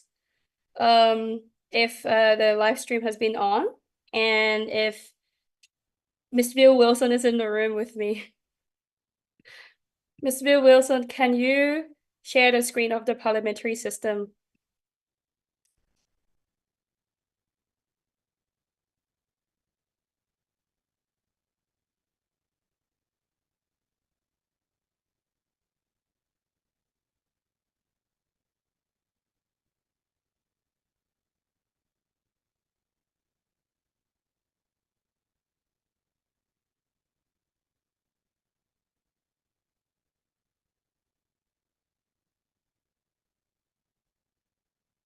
Yeah, we have to record the Zoom as well, confirming if the recording is in place.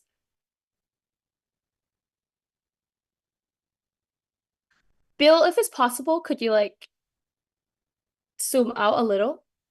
Yeah, because the chairperson board was like a bit like sorry, like the setting was a bit small. Can you zoom in one more? Uh, sorry, Bill. You're going to hate me, but can you zoom out a little again? Okay, this is good. Thank you. Thank you. Please don't hate me. All right. Has the live streaming been back? Yes. Okay. The live streaming is back. The recording, is it back?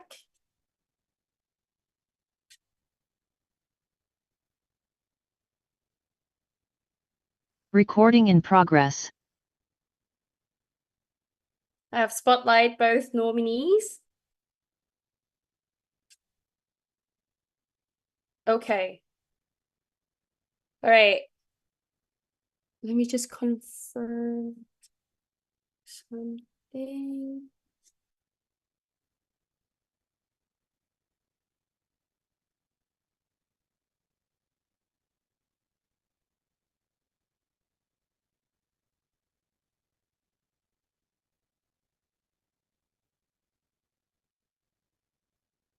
Okay.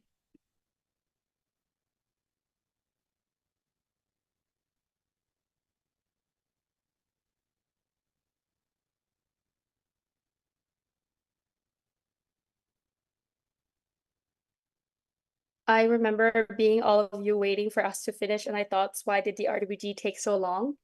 Now I know. So everyone, please bear with me. And then if one day you'll be the one sitting here running the parliamentary system. Yeah. All right. We have the live stream ongoing, recording in place.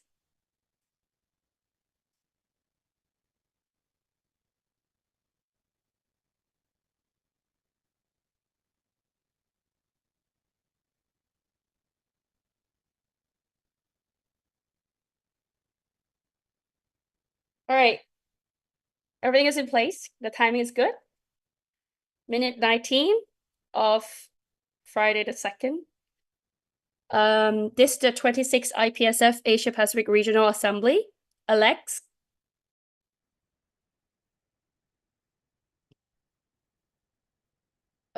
parliamentary system.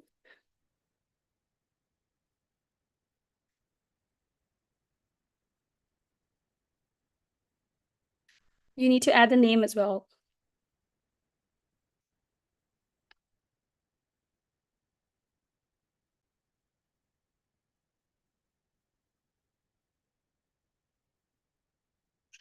All right, officially announcing This, the 26th IPSF Asia Pacific Regional Assembly elects Mr. John Moises Dicada as the chairperson of the IPSF Asia Pacific Regional Office for the 2024 to the 2025 mandate, with the voting 3 for Naomi, 9 for Moises, and 0 for reopen. Congratulations, Mr. John Moises, our next chairperson of the 2024 to the 2025 mandate. Would you like to say something? Yep. Thank you for the floor. Moises Carta, incoming chairperson. Finally, incoming chairperson of the IPSF Asia Pacific Regional Office. After 4 long years with the IPSF, first of all, I would like to ask pardon for crying during the regional assembly. And turns out that I won't be retiring yet for the next 2 years because I will be IPC. But I just would like to reiterate what's written in my nomination form. I hope that my plans resonates with the aims and aspirations of the incoming team, incoming MOs, incoming CPs and SEOs for the mandate of 24 to 2025. This will continue to remain as plans if we do not work together hand in hand next mandate. Success is a two-way process, and I hope we reach more engagements and collaborations next mandate. Again, I was there, I am here, and I will be here when the regional office needs me the most. And thank you for allowing me to continue this commitment in the next 2 mandates to come. Yours in Excellence, Moises Carta, incoming chairperson of the IPSF Asia Pacific Regional Office, if elected during General Assembly. Thank you so much. I'm passing the floor back to my Cherry. And sorry. I would like to congratulate as well Naomi. We were actually talking about each other a while ago for 2 long hours, and we decided to support each other to the next mandate. So watch out for our collaboration. Thank you so much. I'm passing the floor back to Mancheri. Thank you so much for the floor. Now I'd like to pass the floor to Naomi for your speech. Thank you, Chair, for the floor. Thank you, Assembly, for the long delegation, for your lovely questions, and for your undying support. Congratulations to John Moises. I have no doubt in my mind that you will be a phenomenal chairperson and that you will lead this office in excellence. No, both I and Inzepso will back you entirely, 1000%. Yeah, I've just been talking to Moises too much, Fanny. It's really been a problem. But thank you. This has been a meeting worth losing my entire sleepover. But just some parting words for Moises. It's kia kaha, kia maya, kia manawa nui. Be strong, be steadfast, be willing. Thank you. Thank you so much, both nominees. As the current chairperson of IPSF APRO, I would like to express my gratitude towards both of you for running. Someone once said, it's such a hard decision to do so because the bar has been set high. I just want to say that you are now setting it higher with the long, close discussion. So thank you so much, both of you. And now I would like to assess the floor. If you would like to continue with the remaining motions, let me remind you that we are going to point of information.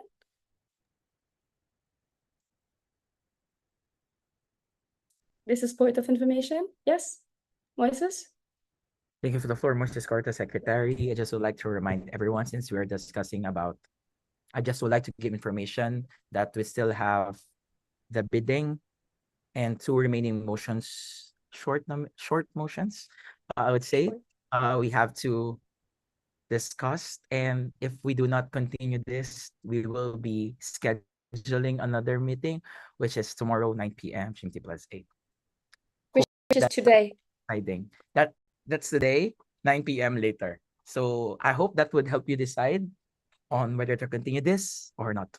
Thank you.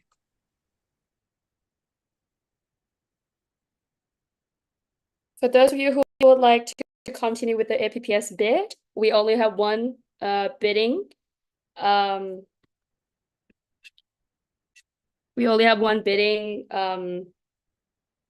presenter. I'd like to ask the floor if you would like to continue. If yes, please raise your hand on Zoom account and react. So if you would like to continue,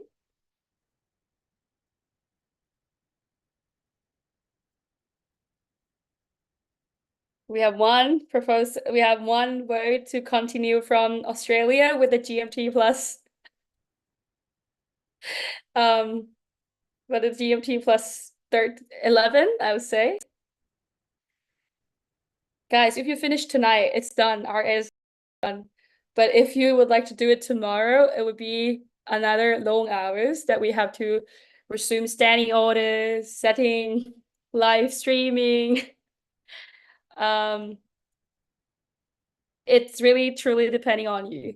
So if you feel like I need the vote from everyone, not just the full members. So if you would like to continue tonight, please raise your hands. Otherwise, we will be continuing this tomorrow, 9 p.m. GMT plus 8. And tonight will be open for the random discussion.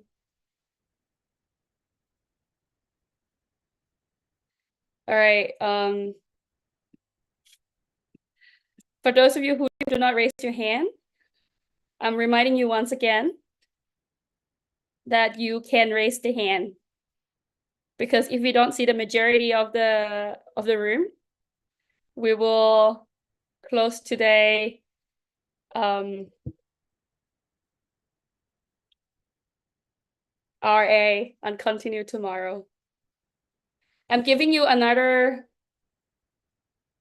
30, let's say 1 minute to vote if we're continuing it tonight or we are continuing it tomorrow. 1 minute has started. We have 64 people. I need more than 32 votes to continue today. So if I don't reach 32, we will continue the RA tomorrow. We only have 15 now. We only have 30 seconds to make the vote. I need 32 votes. If you raise your hand, 25 seconds to make the vote. If you want to continue tonight, 15 seconds left. And I'm going to count, okay? We need 32 votes. 32.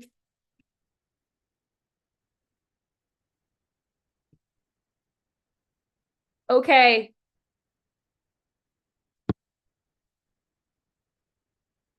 We have the vote. We have the raise hand. I'm counting. 1, 2, 3, 4, 5, 6, 7, 8, 9, 10, 11, 12, 13, 14, 15, 16, 17, 18, 19, 20. First page done. Second page, I only have half the page. 21, 22, 23, 24, 25, 26, 27, 28, 29. Moises, I don't count your vote. 29, 30, 31, 32. So with Moises' vote will be 33. So congratulations, everyone. We're continuing the RA.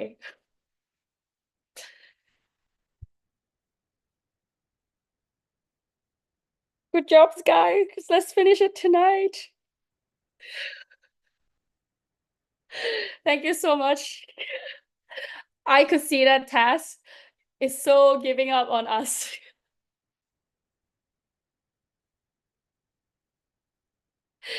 All right, okay. Right, okay, since we are continuing parliamentary system, can I have the next motion coming in, please? And all those of you who raise a hand, you can drop it now. We are coming back to the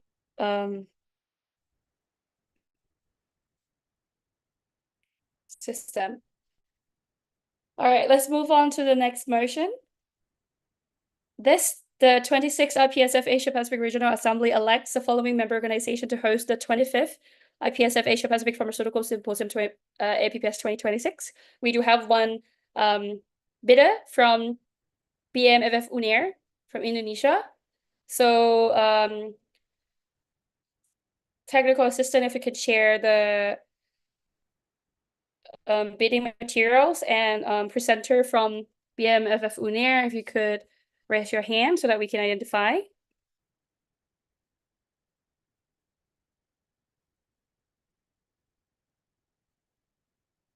Do you have the presenter from BMFF UNER? Yeah, that would be me. All right, we do have a presenter from BMFF UNER.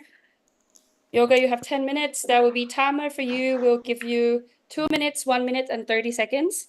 Just want to confirm with Ataya if you are ready to give a timer.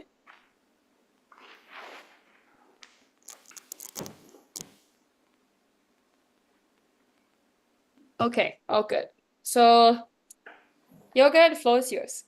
Okay, it's good morning already. Good morning, everyone. Yoga here, speaking the current CP of BMFF UNER Indonesia. I would like to share with you the bidding plan for the 25th Asia Pacific Pharmaceutical Symposium. Bill, if you can zoom in a little bit. Okay. The first one, I would like to open it with a quote. We do not have to love, we choose to love. This is a quote from Bell Hooks, explaining that loving is an act of effort, just as I prepare this presentation. So please be nice, everyone, and be quick. Okay, moving on to the next one. Okay, and the content outline would be introduction, APPS details, LIT and PST, and also budget and sponsorships. Next one. For the introduction, we have an introduction to Surabaya. Welcome to Surabaya. Surabaya from the Javanese era means Sura ing Boyo. It means translated into bravely facing danger. Surabaya, also known as the city of heroes, looking back at its colonial past. It is also the second largest city in Indonesia, located in East Java. Moving on to the next one. A brief introduction about our association. BMFF UNER is a local organization that was established in 1998 with the name LEM, FF UNER. We have been conducting SEP incoming even before joining IPSF as an MIA through ISMA Farsi and other means. And we joined IPSF 2 years ago in 2022. Next one. Okay, and the theme of the event would be pharmacists, heroes of the future. As you notice, the one I mentioned earlier, Surabaya, is also a city of heroes, so some connections there. The mission and vision here is to serve as a platform for international pharmacy students dedicated to advancing the profession and improving the global healthcare system. The vision would be to enhance the global recognition of pharmacists and guide the profession towards a promising future. Moving into the next one. These are the structure for reception committee. You can see me right there. Okay, next one. For the APPS details, okay, we plan to have 200. Okay, Bill, can you please? Okay, we plan to have 200 international delegates, 50 Indonesian delegates, and about 60 reception committee. Can be lessened also, the reception committee. And for the next part is APPS packages. The phase 1, phase 2, phase 3 would be 340 euros for phase 1, 360 euros for phase 2, and 380 euros for phase 3. We also plan to have a phase 4 if needed, so it is optional. For LIT and PST, it is 180 euros and 230 euros. Moving on to the next one. The registration timeline, the phase 1 registration will be open on December 2025, and the phase 4 registration, optional, will be held in April 2026. The tentative dates for LIT is June 28. The APPS will be on July 1st, and also the PST will be on July 8th. Moving on to the next one. Okay, about the tentative schedule, it is a bit blurry here, but you can see it, I hope. For the day 0, you have welcoming night. Day 1, you have Indonesian night. Day 2, you have international night. Day 3, you'll have advocacy and policy forum oral presentation. And day 4 would be alumni night. And day 5 is a free night. Day 6 is a gala night. Okay, moving on to the next one. Next is symposium topics. We propose 5 ideas, 5 topics, but we can always change things around for symposium topics depending on the current trend of the pharmacy profession. The first one will be pharmacovigilance, detection, assessment, prevention of adverse effect. Pharmacogenomics, tailored and personalized medicine. The third one will be in the advocate, health initiative and policy developments. The fourth one will be in the vaccine effect, health, economy, and industry perspective. The fifth one, the last one, will be patient education, pharmaceutical ethics, health literacy, and social responsibility. Moving on to the next one. For the competitions, we have the usual one, the CSE, ISE, CE, and PCE. Next slide, please. We have video competitions and poster competitions as well. Okay. And the next one will be academic workshops. The first one will be health literacy and community outreach. And the second one will be patient counseling. The third one will be drug compounding. And can you please? Okay, who is this? The third one and the last one will be jamu making hands-on. Can you move things? Thank you. Okay, there's my typo. The first one is batik class. The second one is not patient counseling. It's mask painting. And the third one would be tari remo class. The fourth one would be angklung class. It's like a traditional instrument. Okay, moving on to the next one. Regarding the public health campaign, Who's the Hero is an event where you get to explore Surabaya while also uncovering who is the hero. Spoiler alert, it's in the theme. Okay, moving on to the next one. Okay, for the social nights, we have Welcoming Night, Indonesian Night, International Night, Alumni Night, and also Gala Night. As per the usual. Okay, moving on to the next one.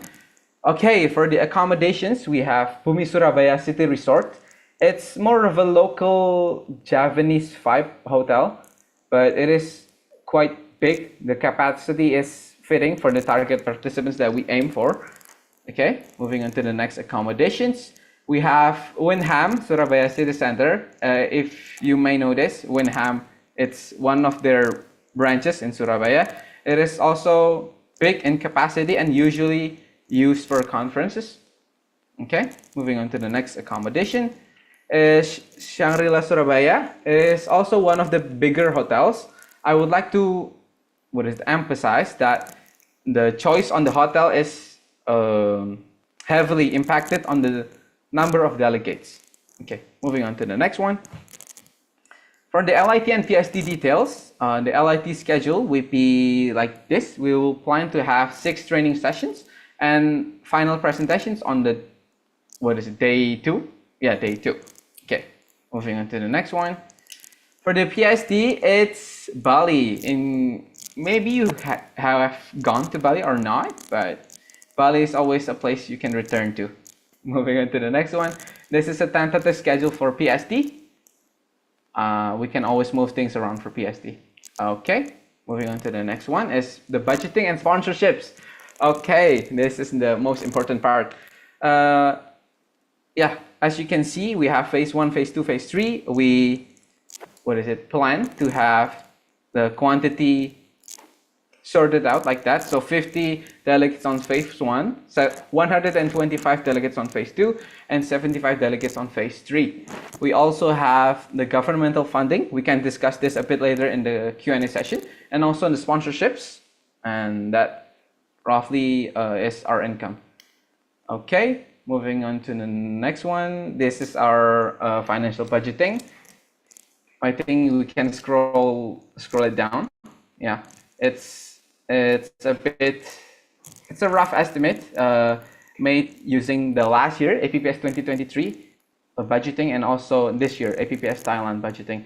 Okay, for the total outcome, I put the economic uncertainty to 2%, so we have a little bit of leg room.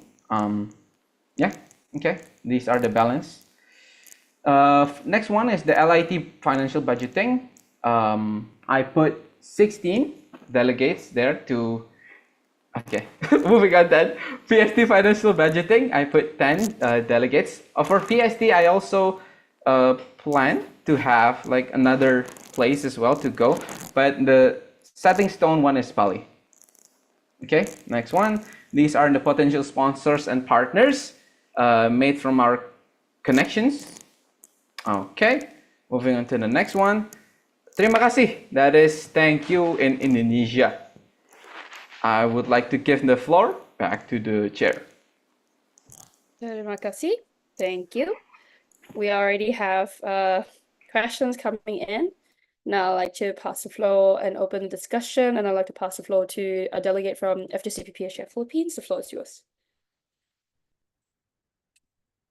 Joshua, the floor is yours.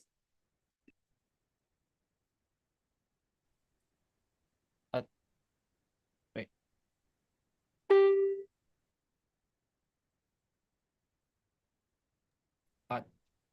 Thank you, Ms. Chair, for the floor. Joshua from FGCP PHA Philippines.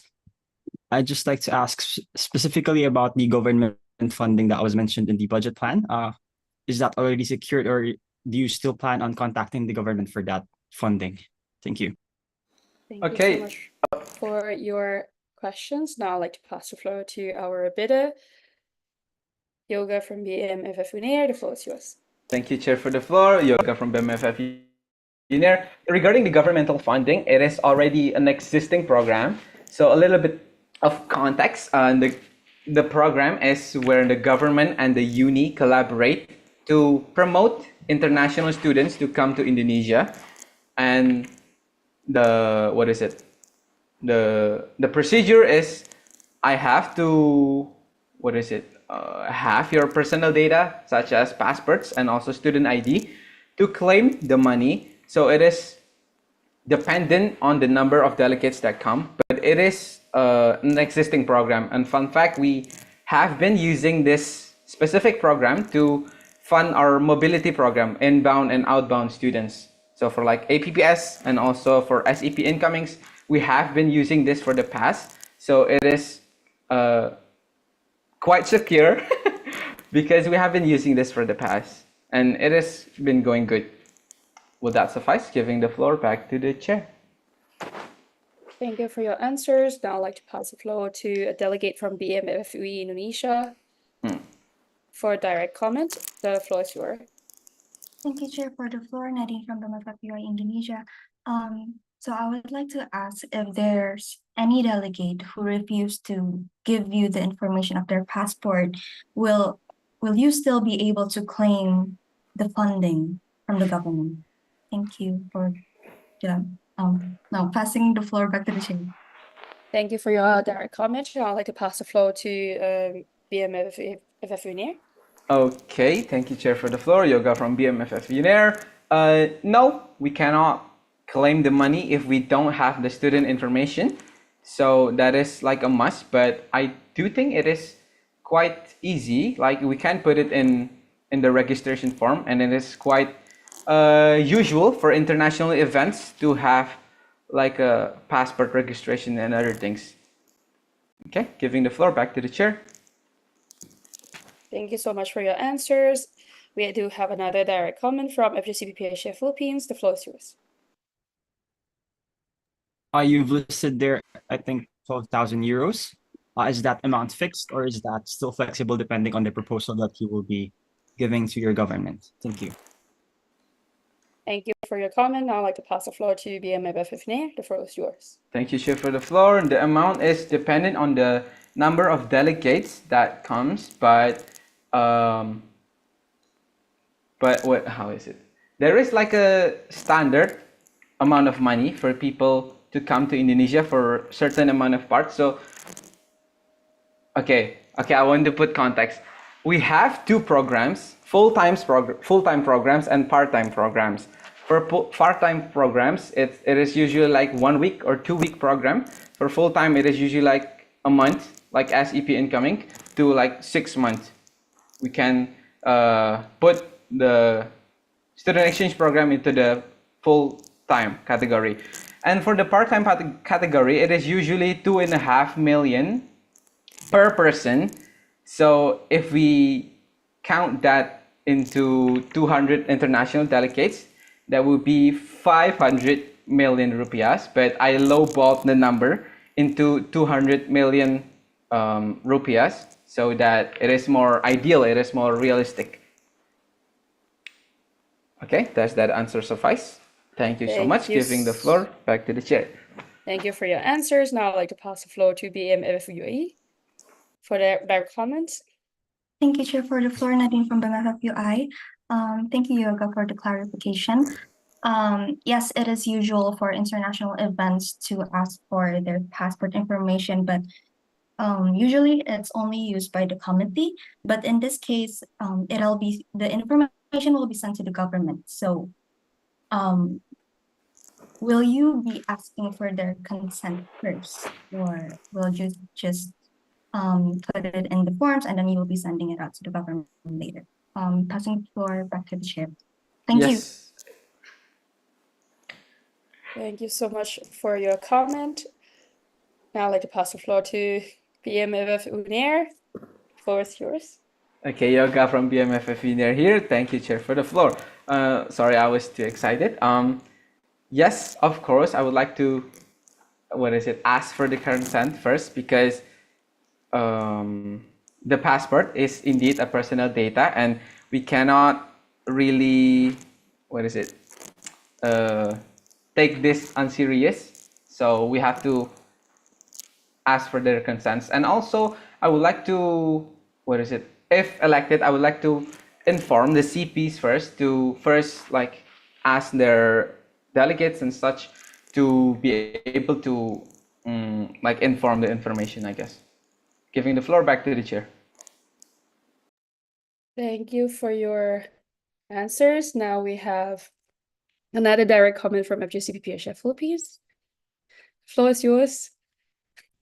Thank you, Ms. Chair, for the floor. Joshua from FJCBPHA Philippines. So you've mentioned that this government funding is given by the government for tourists, correct? If that's correct. But given that there will also be Indonesian delegates coming to APPS, would this also affect the funding that you would receive from the government? Thank you, Ms. Chair, for the floor. Thank you so much for your comment. Now I'd like to pass the floor to BMF UNAIR. The floor is yours. Thank you, Chair, for the floor. Yoga from BMFF Indonesia. For the Indonesian delegates, we cannot claim the number because the program is only for international students coming to Indonesia as an inbound students for a program. So, yeah, we cannot claim the Indonesian delegates for the governmental funding. Giving the chair back to the floor. Yeah. Thank you so much. I believe of the share. Now I'd like to pass the floor to FGCPPHF Philippines. Trey, the floor is yours for direct comment. Thank you for the floor, Chair. Shana from FJCPPHA Philippines. So, the topic regarding the need for passport documents and as well like the IDs, in case that the feedback on the CPs is not that positive, or like delegates are hesitant to provide their information, thus you wouldn't be able to claim the government fund. Do you have any ways, or do you have any plans how to make up for the loss that you have computed in on your budget? Thank you. Thank you so much for your comment. Now I'd like to pass the floor to BMF UNAIR. The floor is yours. Yoga from BMFF here. Thank you, Chair, for the floor. Actually, the governmental funding is only a small fraction of the overall budgeting, and if in case the response is not positive and we cannot hold the governmental funding program, I guess, to ask for their passports, I don't think from my calculations the overall budgeting will be affected that much. And we can also search for another sponsorships. The sponsorship mentioned here is quite the low amount because I was lowballing the number. Actually, for the registration fee, it is already covered like most of the things, most out of the outcomes that needed to be covered, if that makes sense. Giving the floor back to the chair. Thank you for your comment and answers. Now I'd like to pass the floor to a delegate from HMF APITB. The floor is yours. Thank you, Chair, for the floor. Putri Maharani from HMF APITB Indonesia. So I would like to direct about this matter. So you mentioned that Indonesian delegates cannot claim the government funds. So how would be that affected about the prices that would be delivered to Indonesian delegates? Would the prices would be different, or can you explain more about that? Thank you. Passing the floor back to the chair. Thank you so much. Now I'd like to pass the floor back to BMFF Unair. The floor is yours. I would like to clarification regarding the question. It is, what did you mean? Like it is, how should I say? It is unfair for the Indonesian delegates to not be able to claim the money, or Clarification, passing the floor to BM HFF APITB. The floor is yours. Thank you, Chair, for the floor. So, yeah, I would like to clarify. So, would it be like different about the budgeting if there is like more Indonesian delegates and we couldn't like claim the government fund more because like it is like more prioritized to the international delegates, if that makes sense? Thank you. Passing the floor back to the chair. Thank you for your clarification. Now I'd like to pass the floor to BMFF Unair. The floor is yours. okay, thank you, Chair, for the floor. Yoga from BMFF Unair here. No, it wouldn't affect because from the start we only counted the international delegates that comes to Indonesia with the program funding. So like with their passports and ID and stuff. So it wouldn't hurt the financial budgeting because we didn't count like Indonesian delegates from the start. Okay, giving the floor back to the chair. Thank you so much for your answers. Since we are coming back to this open discussion, I'd like to ask the floor to assess your energy. If anyone could put your hand all together and raise it up. We cannot close the motion in the middle since it's already started. So if you can spend this time raising your hand, you know, adjusting your body, staying awake.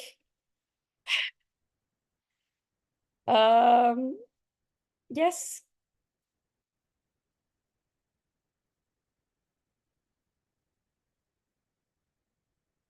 Okay, I'm assessing if there's no other direct comment. Yes, there's the direct comment. Now we are passing the floor to a direct comment from a delegate from FGCP PHA Philippines. The floor is yours. So you've mentioned that the international delegates would receive a funding individually, correct? So, I thought so it would be a total budget for everyone and not just for each. So that, so just for your information, please have a conversation sorry. with the chair, even if it's a sign language. I just like to clarify if the total funding would depend on the number of international delegates that would arrive and not on the event itself. All right. Thank you so much for your comment. Once again, please address your questions and answers to the chair and take the floor. And now I'd like to pass the floor to BMFF Unair. The floor is yours. Thank you, Chair, for the floor. Yoga from BMFF Unair. Yes, the money would go into the overall budgeting. So the government funding part is dependent on the international delegates who come to Indonesia. But it will not be received individually. It'll go into the overall budget part. If that makes sense. Giving the floor back to the chair. Thank you so much for your answer. Now I'd like to assess the floor if you still have any direct comments. We have new direct comment from Isma Fasi Indonesia. The floor is yours. Thank you for the floor, Chair. Okay, first of all, thank you, Yoga, for the awesome presentation. And I would like to say that we Isma Farsi are open if you Bev and you Aaron need help in preparing this APPS, don't hesitate to reach us. And even though we are not in charge again of in the Isma Farsi, but it would be lovely if you like to reach out for help. And also, I would like to ask one simple question. In the presentation, you said that you have an expectation of 50 Indonesian delegates, and if the condition, if there are too many Indonesian delegates, I mean, like overflowing the numbers, would you like to accept more of you? Would you like to limit the Indonesian participants? Thank you. Giving the floor back to the chair. Thank you for your comment. Now I'd like to pass the floor to a delegate from BMMFF UNIR. The floor is yours. Thank you, Chair, for the floor. Yoga from BMFF UNIR. No, I would not limit the amount of people or Indonesian delegates because the number of Indonesian delegates doesn't correlate with to the international delegates. So both can be both number can be high at the same time. It wouldn't hurt the budgeting. Thank you, the chair. Thank you, Chair, for the floor. Giving the floor back to the chair. Thank you so much for your comment and answers. Now I'd like to ask the floor if you have any direct comment to this before we move forward to the open discussion of another new comment. I see none. Now we are moving forward to the new comment.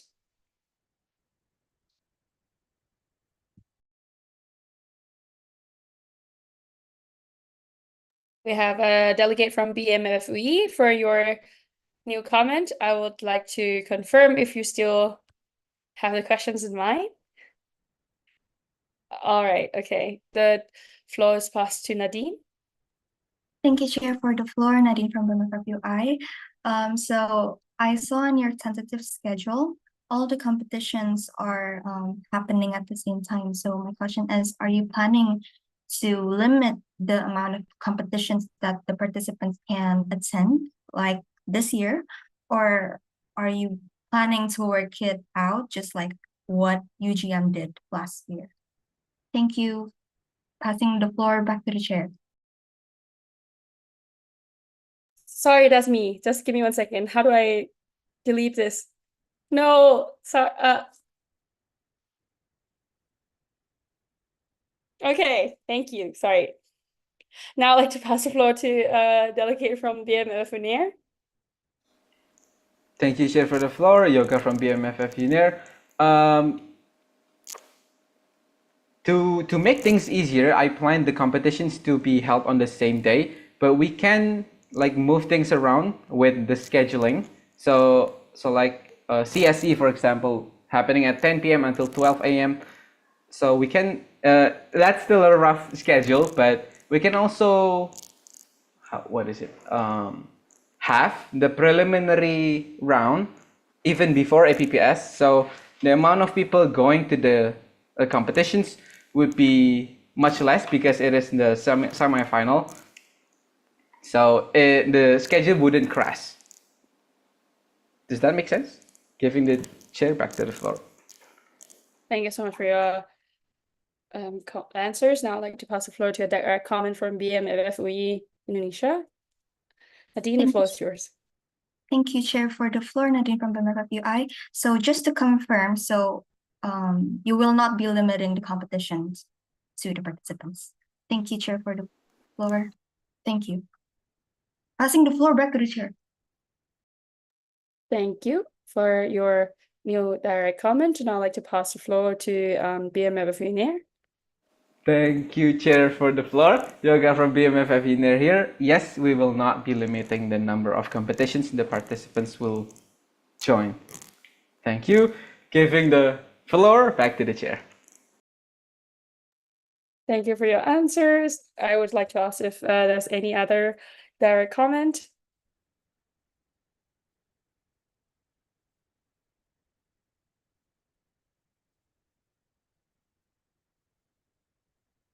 All right, now we have new comment from BMFY.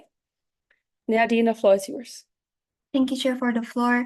Nadine from BMFI. So one simple question. On your presentation, you put the target participants for the international delegates, 200 delegates, but on your Google Sheets, the 25th APPS 2026 financial budgeting, you put 250. So I just want to confirm which one is correct. Thank you, Chair, for the floor. Passing the floor back to the Chair. Thank you for your comment. And I'd like to pass the floor to BMFF Nair. Floor is yours. Okay, thank you, Chair, for the floor. Yoga from BMFF Unair. If you notice at the presentations, I split the delegate part into two parts, international delegates and Indonesian delegates. So the 250 number on the Google Sheets is the total amount of the delegates, if that makes sense. Giving the floor back to the Chair. Thank you for your answers. Now I'd like to pass the floor to a delegate from NSAPSO New Zealand. The floor is yours. Thank you, Chair, for the floor, and congratulations on such a good presentation. It was very beautiful to look at and it was very informative, and looking forward to it. So I was wondering about if you had any specific plans on how to promote it effectively, as last year the APPS at Indonesia did not get its desired amount of participants, and also we have had two events recently in Indonesia. So I was just wondering if you had some things you had already had in mind to help make sure you get those 200, 250 participants. Thank you.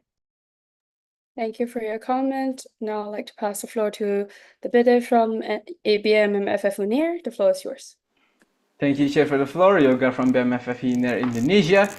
Regarding the plan to, share the event, I plan like three ways that we can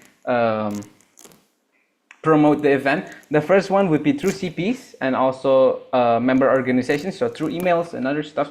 The second one would be through through RWGs, regional working groups. So as the RWG, we can work together to promote the event through sponsorships, to media partners working with the RWGs. The third point would be, of course, the social media, working regarding the social media is also I think the most important part, because how people see the event is how they see the social media. How they see the social media is how they see the event. Okay, thank you. Giving the floor back to the Chair. Thank you for your comment. Now we have a direct comment from NSAPSO New Zealand. Naomi, the floor is yours. Thank you, Chair, for the floor. Thank you for your answer. I would just like to request that with using the CPs to promote APPS, that you also provide them with the materials to do so, especially in advance, as from New Zealand it can be quite hard as we don't always use Instagram and we use Facebook quite a lot. So giving us the opportunity to share our materials in different ways, as different organizations have different social medias that they prefer. Thank you. Thank you for your comment. Now I'd like to pass the floor back to BMF Unair if you have any answer regarding that. Thank you, Chair, for the floor. Yoga from BMFF Unair Indonesia. Yes, we will plan it in advance, and because the CPs already know the timeline, the tentative timelines, we will also inform that on this tentative dates, we'll share the the publication materials to the CPs so that they can distribute it to the staff. Thank you. Giving the floor back to the Chair. Thank you for your answers. Now I'd like to pass the floor to the new comment. If we do not see any other direct comment to this comment, I would like to confirm that NSAPSO New Zealand has addressed the question. Okay, now I'd like to pass the floor to SMF AP ITB delegate. Rani, the floor is yours. Thank you, Chair, for the floor. Rani from HMF API TV Indonesia. First of all, I forgot to say this, but thank you so much for your presentation and your eagerness to bid for our next IPPS. And I would like to ask a question. As we know that last year, IPPS hosted by UGM and WC hosted by HMF was held in Indonesia. Can you tell us on how do you planning to make sure people in APRO would like to be, more people in APRO would like to be back and enjoy Indonesia again, especially the facilities same like the last year WC, which was held in Bali. Thank you. Passing the floor back to the chair. Thank you for your comment. Now I'd like to pass the floor to the delegate from BMF Unair. The floor is yours. Thank you, Chair, for the floor. Yoga from BMFF Indonesia. Yes, that is true because we had 2 years, WC and APPS on 2023 held in Indonesia, but we believe that in 2026, people will miss Indonesia again.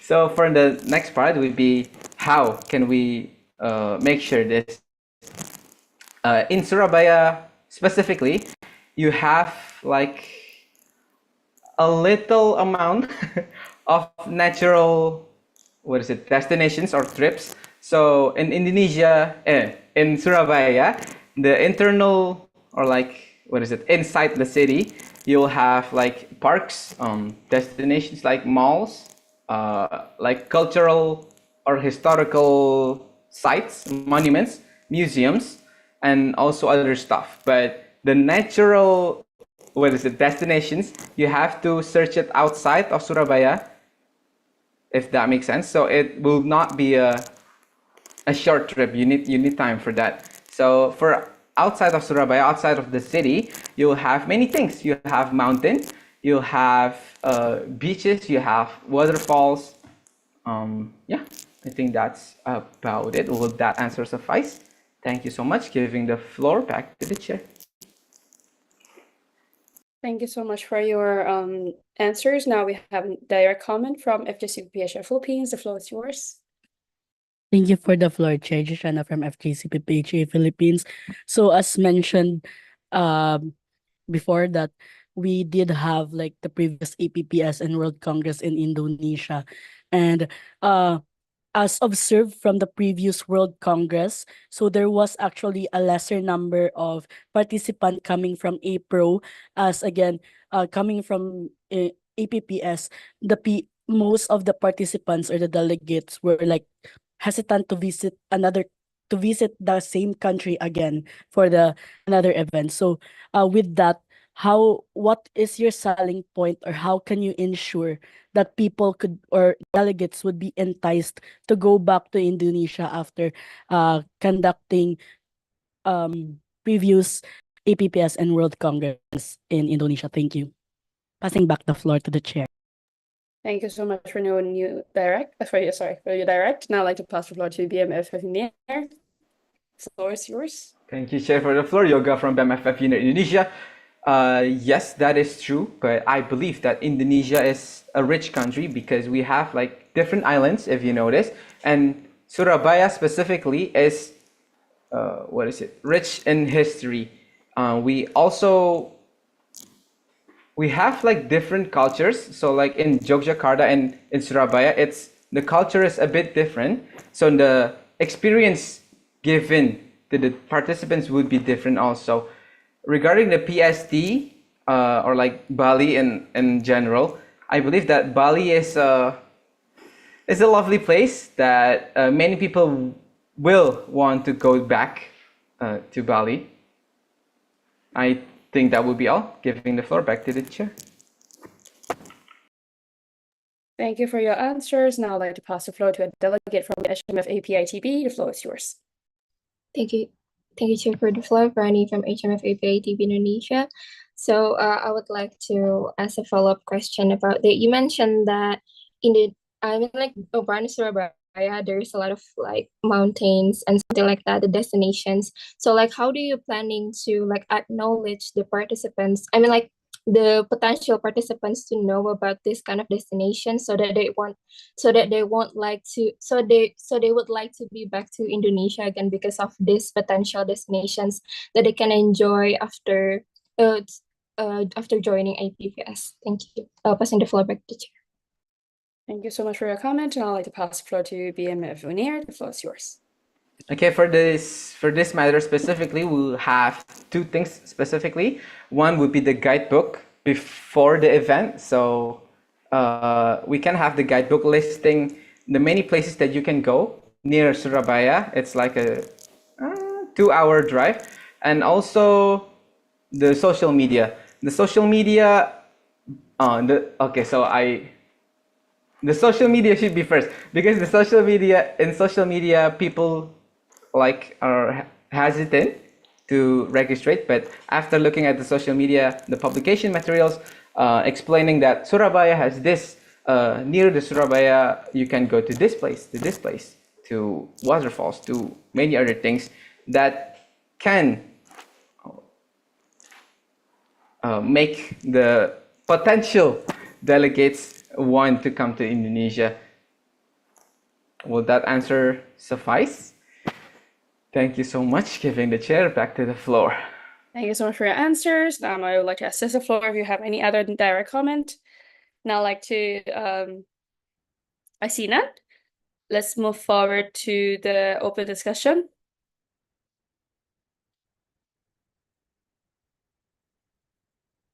Confirming if the delegate from HMF APITB has already asked this, not, okay. Now, so we need, could we have the motion back? We do have a new comment from a delegate from HMF API. Yes or no? It's passed. All right, thank you. Now I'd like to pass the floor to a delegate from FGCP PHA Philippines. Trey, the floor is yours. Thank you for the floor, Chair Shana from FJCPPH Philippines.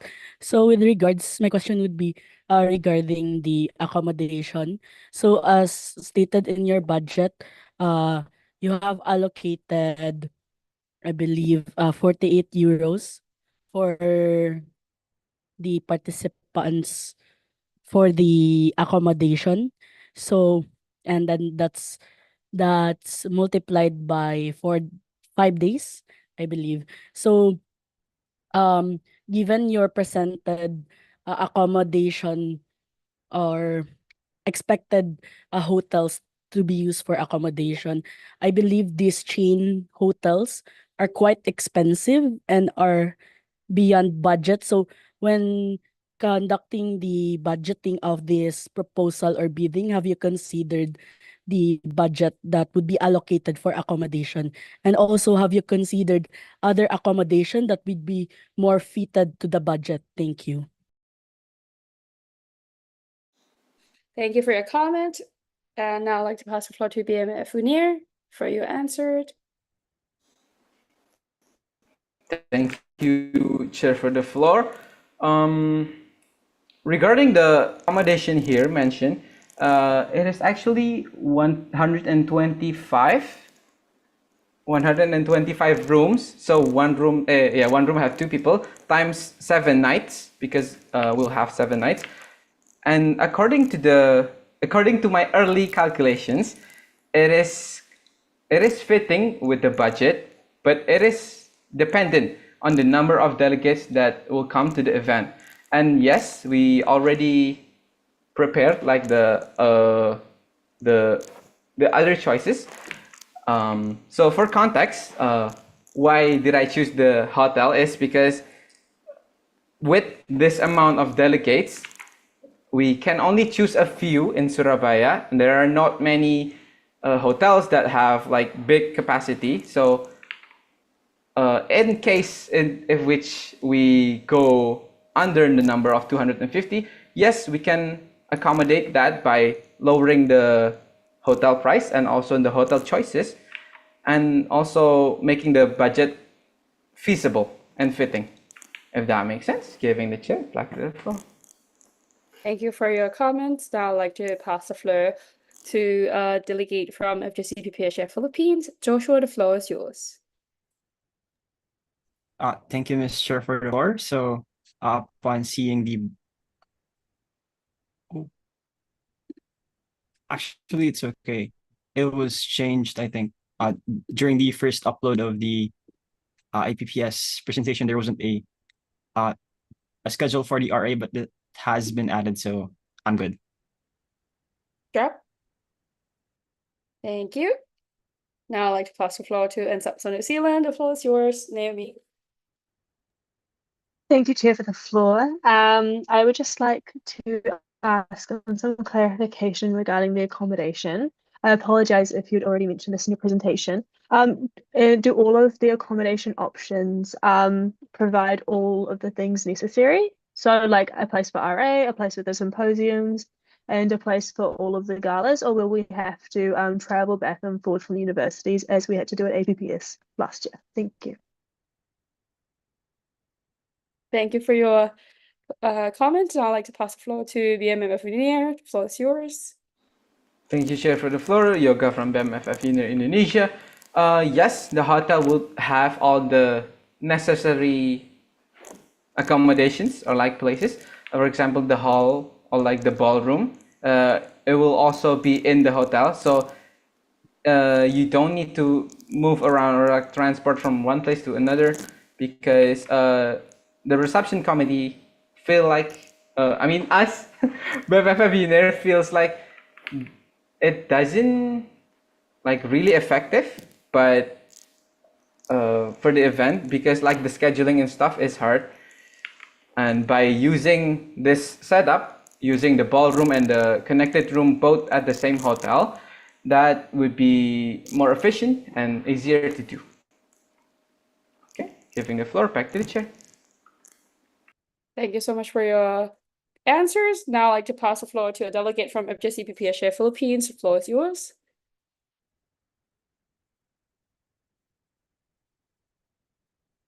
Drop.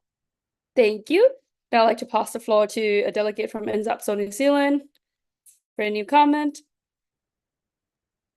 Thank you, Chair, for the floor. I would just like to ask for an expansion on the health literacy and health promotion under the academic workshops.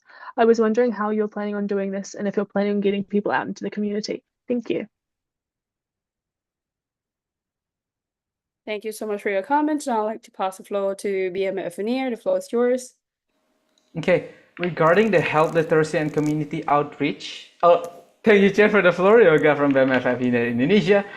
Regarding health literacy and community outreach workshops, academic workshops, it is better if we can do it in person, but that would require another transportation, so we have to plan things around for that. For now, for now at least, we plan to make it more of a workshop inside the hotel, but we can make it a bit more interactive. So we'll have the talking session and also the hands-on session, if that makes sense, with the committee and like the speaker. Okay, giving the floor back to the chair. Thank you so much for your answers. Now I'm assessing the floor if you still have new comment to the APPS bidding team for the APPS 2026. Assessing the floor if you still have new comment. Just want to confirm if this is the remaining comment or new comment from NSAPS New Zealand.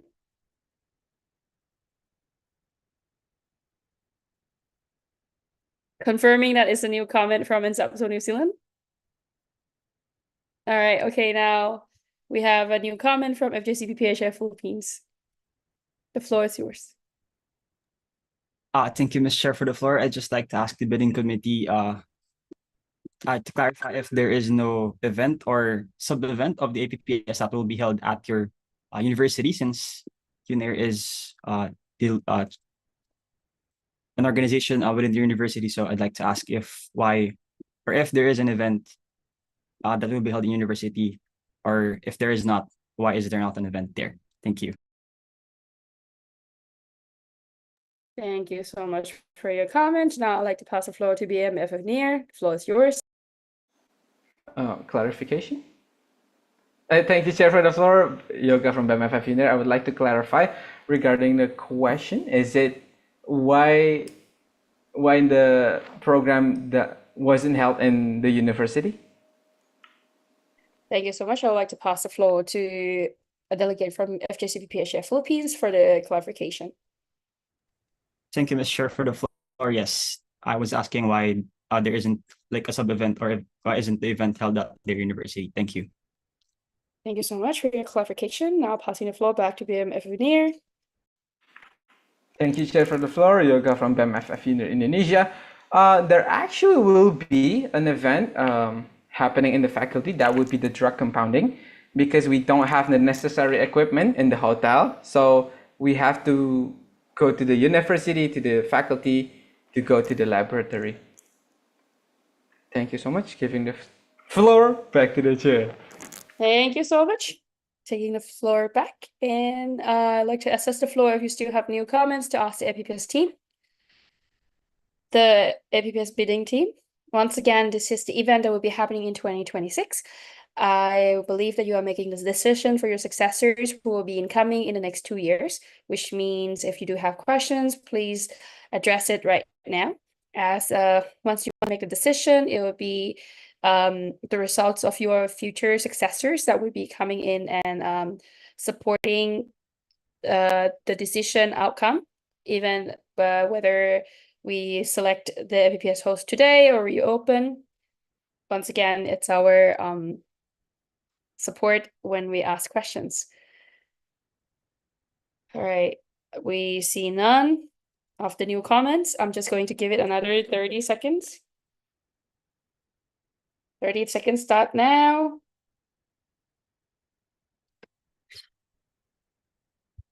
I still give you a chance to submit new comment. I know it's late night.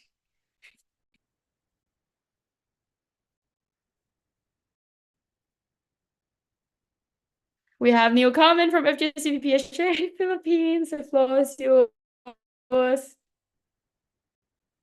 Thank you, Mr. Chair, for the floor. I promise this is the last one. I'd just like to ask regarding the allotted budget for the speaker compensation for the symposium. So comparing it to the previous years, this is a quite steep increase.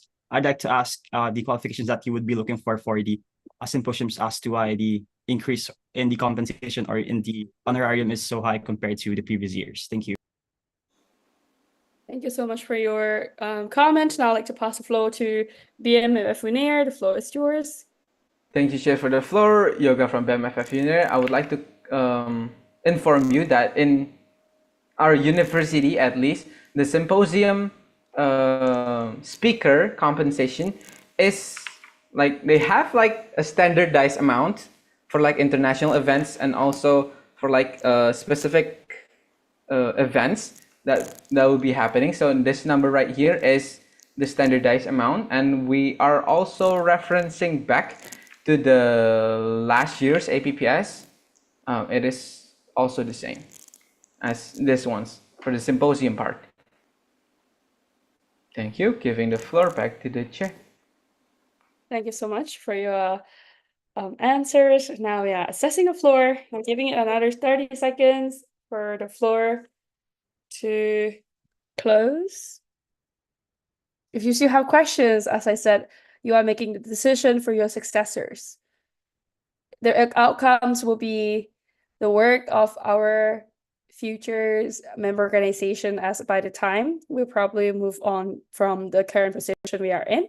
Doesn't mean that we'll not be joining this event in person, if ever. So the decision to choose the APPS host today or reopen will be up on your desire. 30 seconds has been reached. Now closing the floor for discussion. We are now opening the closed discussion. Would like to open the breakout room to put the all from. Let me just confirm one thing.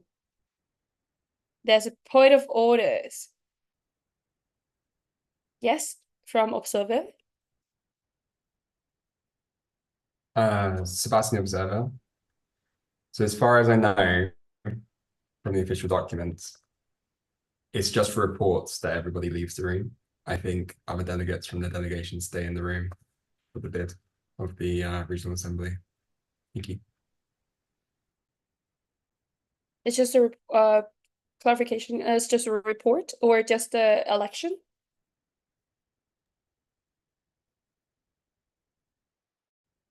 New comments from Observer?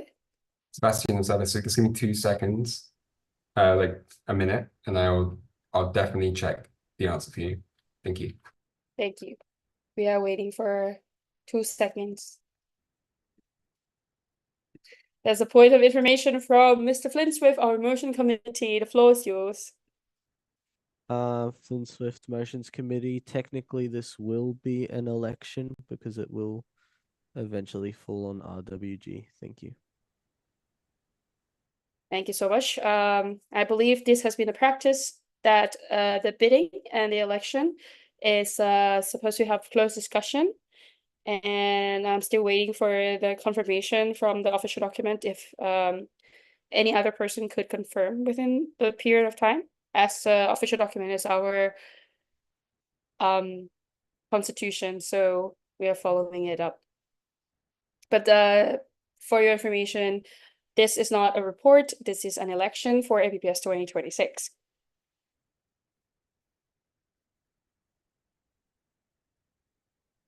Points of order from Observer?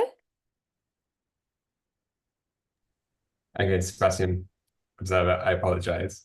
So 7.11.1.A says that in the case of an election to host a World Congress or regional symposium, any delegates or members belonging to a member organization of the country of origin of the nominee must leave the assembly room. Thank you. Which means that technically all Indonesian delegates have to leave the room. Yes, that's what I'm confirming. And if you haven't know, you know. Clarification, John Moises Decada?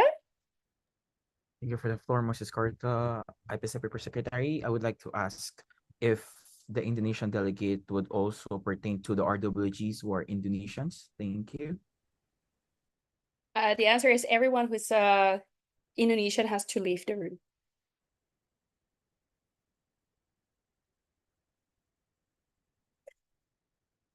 To give you a bit of the background, this happened during the time that Thailand was bidding for APPS 2021. And our previous chairperson of APRO, Kimi, has also had to leave the room.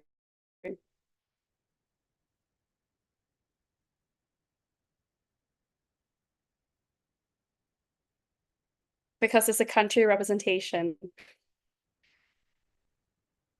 So good luck, Indonesia. Hope you have a good time. Recording stopped. And if you can stop sharing the screen, that would be great.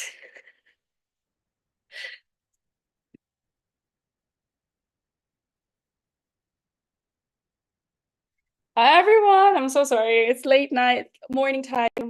Please drop your phone, hold your hands. And I'm really sorry that all of you have to turn on your camera again.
Hello, everyone. I'm really sorry to call you back. The decision hasn't been made, but we have to ask Isma Fasi Indonesia to delegate your vote to another countries. As of now, KNAP South Korea has already been delegated.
Time to think.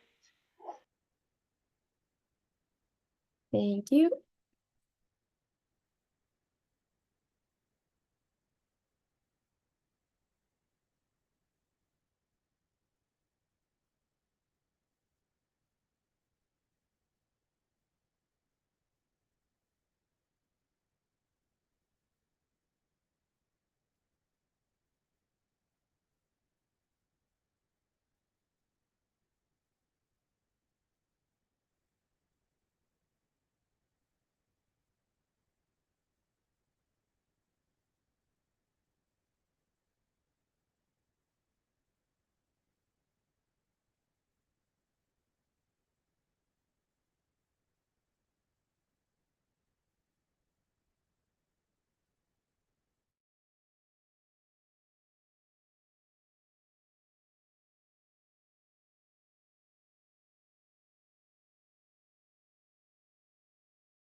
One second.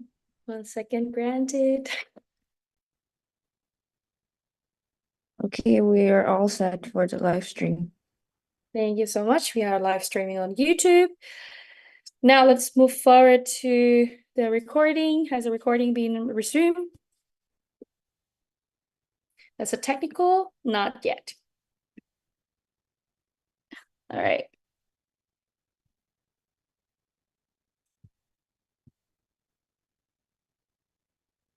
Okay. Zoom live stream, please. Zoom is live stream. Except recording. Who is the recorder? Recording in progress. All good.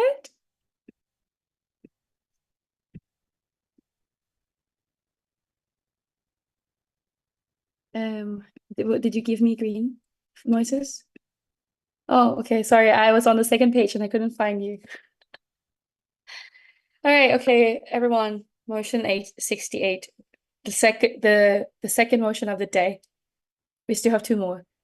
But trust me, the next two are very easy. Please, please, please stay put, stay courageous. Thank you so much for being here. Next, moving forward. The 26th IPSF Asia Pacific Regional Assembly elects BMFF NER Indonesia to host the 25th IPSF Asia Pacific Pharmaceutical Symposium APPS 2026 with a voting of 9-4 and 3 against and 0 for reopen. Congratulations, Yoga. I'd like to pass the floor to BMFF NER for a speech. The floor is yours. Thank you, Chair, for the floor. Yoga from BMFF Union Indonesia. I would like to share my gratitude to the Assembly for entrusting us as the host for the 26th APPS 2000, should be 25th APPS, 25th APPS 2026.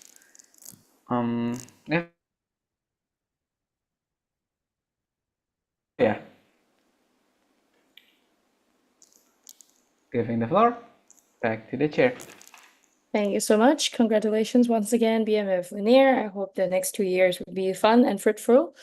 Please feel free to, discuss this with anyone and also discuss this with the current RUG for the preparation as well as our current chairperson who's still in the position. Thank all for the support. And with that, without further ado, I'm going to move forward with the next motion. This is going to be voted by raising hand and voting cards. So next we are going to move on to motion 69. The 26th IPSF Asia Pacific Regional Assembly accepts and adopts the annual reports of the contact person of DUPC Bangladesh, PSA HK Hong Kong, QPSA Kazakhstan, and USAID PSA Uzbekistan for 2023 to the 2024.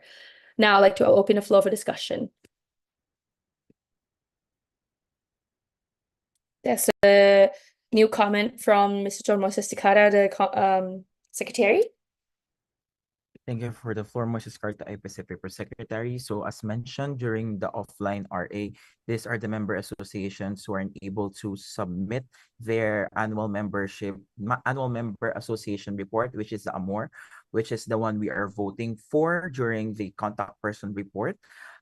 So we were instructed by the motions committee that we don't have to accept or reject because technically we are not accepting anything because there's no submissions from this team. However, we were instructed again by the parliamentary coordinator to actually put this as a motion and let the RA decides if this will be accepted and rejected. But I would just like to give you information that again, we try to contact these member associations to submit their reports. We had 5 follow-ups alone from as a secretary. I asked for their response 5 times, but I wasn't able to get any response from this team. And I was able to contact them 2 times, I believe, and we weren't able to successfully get their annual reports. That's all from the secretary. I'm passing the floor back to the chair. Thank you.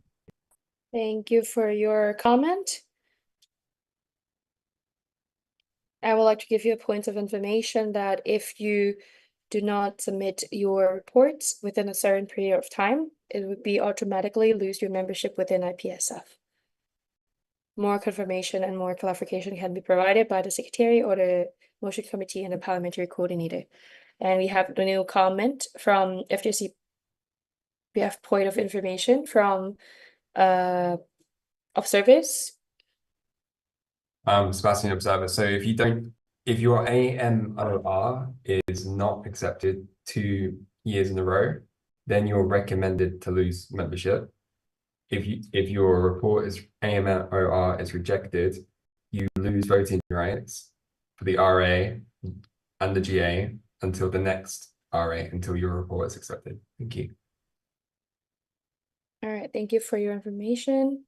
Now I'd like to pass the floor to the new comment from FGCPHA Philippines. Floor is yours. Thank you, Ms. Chair, for the floor. I'd like to ask which of these MOs are on the grounds of having their membership revoked. Thank you. Thank you for your new comments. Is there any direct to that?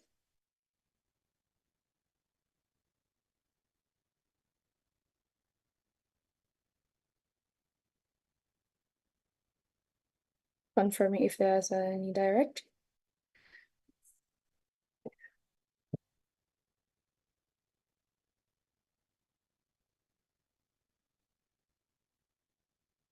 Repeating the question if the MO is on the ground and doing the work, and maybe this could be answers by our regional relation officers or our secretary.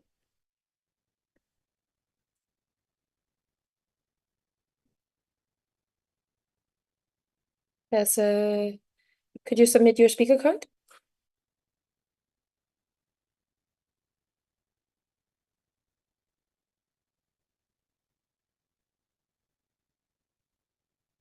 Thank you.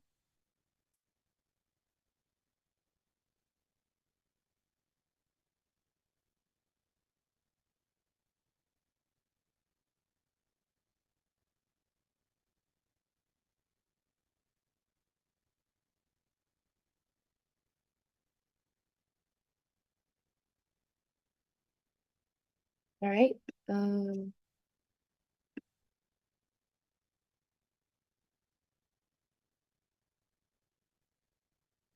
Technical. There's a direct from Moises. T update parliamentary.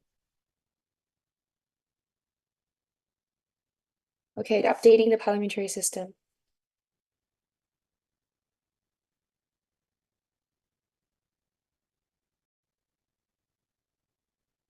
All right, if we could see the direct comment for the parliamentary system.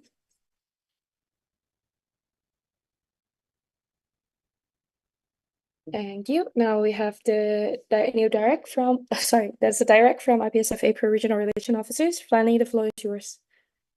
Thank you, Chair, for the floor. Fanny, IPSF APRO Regional Relations Officer. From those list, the list, the one that is in risk of losing their membership would be QPSA Kyrgyzstan, and clarifying on their situation regarding their association. As of now, we have been trying to reach the member of the, sorry, my brain is not working, the member of those association prior to this meeting and prior to our first RA. And the response that we get was that we didn't receive any response from the current CP that was listed in our IPSF database. However, we managed to reach the founding father of QPSA Kyrgyzstan, and he gave us the explanation that currently Kyrgyzstan is lacking of members, which means that they don't have enough members to fulfill the committee within their organization, and the founding father is currently trying to rebuild the organization and to find a successor to continue their part within IPSF. Thank you. Giving the floor back to the chair. Thank you so much for your comments. Now I'd like to assess the floor, and if there's no other direct comment, I believe there's a technical from the observer that he doesn't have access to the speaker code. And there's a direct comment from FJCPHA Philippines. The floor is yours. Thank you, Ms. Chair, for the floor. So I'd like to ask if, in the event that they do lose their membership, can they reapply for IPSF, or are they like gonna get banned? Thank you. Points of information, anyone could be reapplying to IPSF at any time. And we do have the case of PPSPNT from Papua New Guinea reapplying this year after losing their memberships 3 years ago. So if ever someone has lose your membership, they can always reapply, but I have to confirm with the official document whether they have to wait until they can reapply again as a member. So if this could be clarified by those who have official documents at hand, that would be great. Thank you so much. Now I'd like to pass the floor to the new comment from NSAPZO New Zealand. The floor is yours. Thank you, Chair, for the floor. This is Naomi from IPSF New Zealand. I would like to direct this question to the current RRO, Fanny, and the immediate past chairperson, Bill, if they can comment on how how involved these MOs have been in the past, and if this is a recent state of them not being involved, or if this has been a pattern over the past few years. Thank you. Thank you so much. Now I'd like to ask if there's a point of information from our secretary, following by points of information from our observers. There's a drop of points of information from our secretary, and I'd like to move forward to point of information from our observer.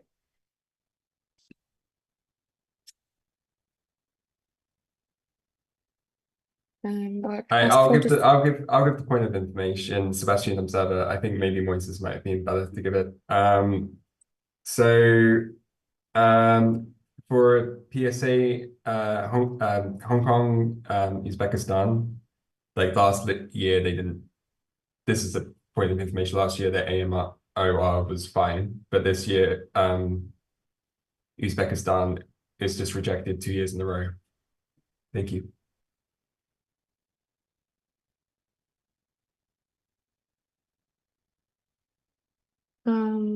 We have a direct from our regional relation officers, or sorry, Vanny, just 1 second. We have point of information from Mr. John Moses Tikada, our secretary. Thank you for the floor, Moises Carta, IPSF APRO secretary. After tracking back the documents from the minutes, I can confirm that only QPSA Kazakhstan is actually on the verge of losing their membership to IPSF, given that they are like 2 years. Thank you so much for your points of information. Now I'd like to pass the floor to our IPSF APRO regional relations officers. Is there another point of information? Moises Carta, IPSF APRO secretary, I would just like to have a point of information that technically I have released a email stating that if the member associations are not able to submit their amors can be technically can't be waived given that they are special reasons such as war, any calamities, or any special reasons as to why they can submit their amor. However, after contacting them for 5 times, I can confirm that none of these associations have submitted their reasons, and none of these associations were able to submit their annual reports. Thank you. Thank you so much for your point of information. In that regards, I'd like to pass the floor to the direct comment from our regional relation officers. Fanny, the floor is yours. Thank you, Chair, for the floor. Like I've mentioned before, the thing with QPSA and use U UZVSA Uzbekistan, they haven't been responding to any of my messages that I've been telling them. And the thing with both of them is that they are having internal problems, especially with the number of committee that was able to be involved within IPSF right now, and we are trying to resolve it. However, with PSA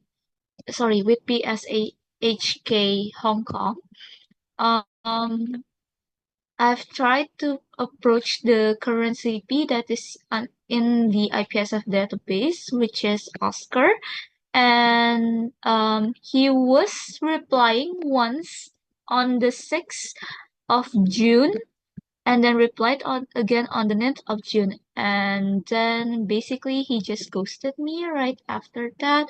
But the the reasons that he mentioned to me for his delay of reply was, "I'm extremely sorry for the delay, had lots of works and exams to deal with." So that's the only thing that I can say. Thank you, giving the floor back to Miss Manchery. Thank you so much for your comment. I'd like to pass the floor to Mr. Bill Wilson, our immediate past chairperson. The floor is yours. Thank you, Chair, for the floor. Bill IPSF APRO immediate past chairperson. Just to quickly go over the association's PSAHK, they were active during the past few years. It was only during this year that they became inactive, as with what Fanny mentioned.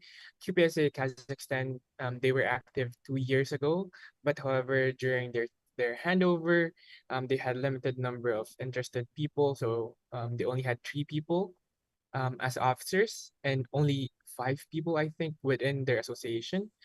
So we went back to their founder and um, she mentioned that paid, but they haven't been involved with any IPSF or IPSF APRO projects.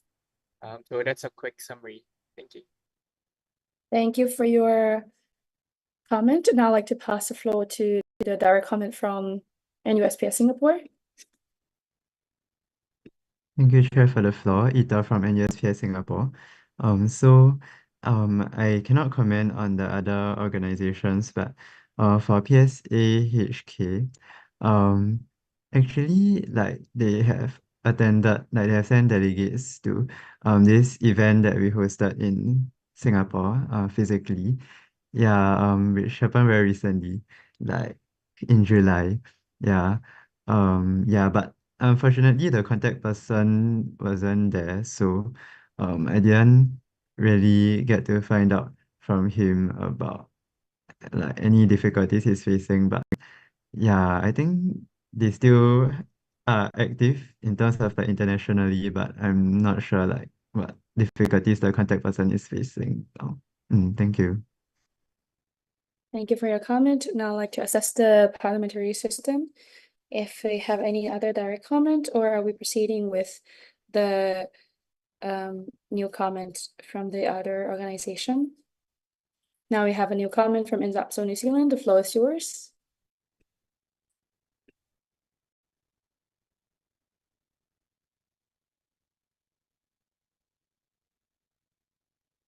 Thank you. Withdraw. Now we have a new comment from FJC PHA Philippines. Trades, the floor is yours.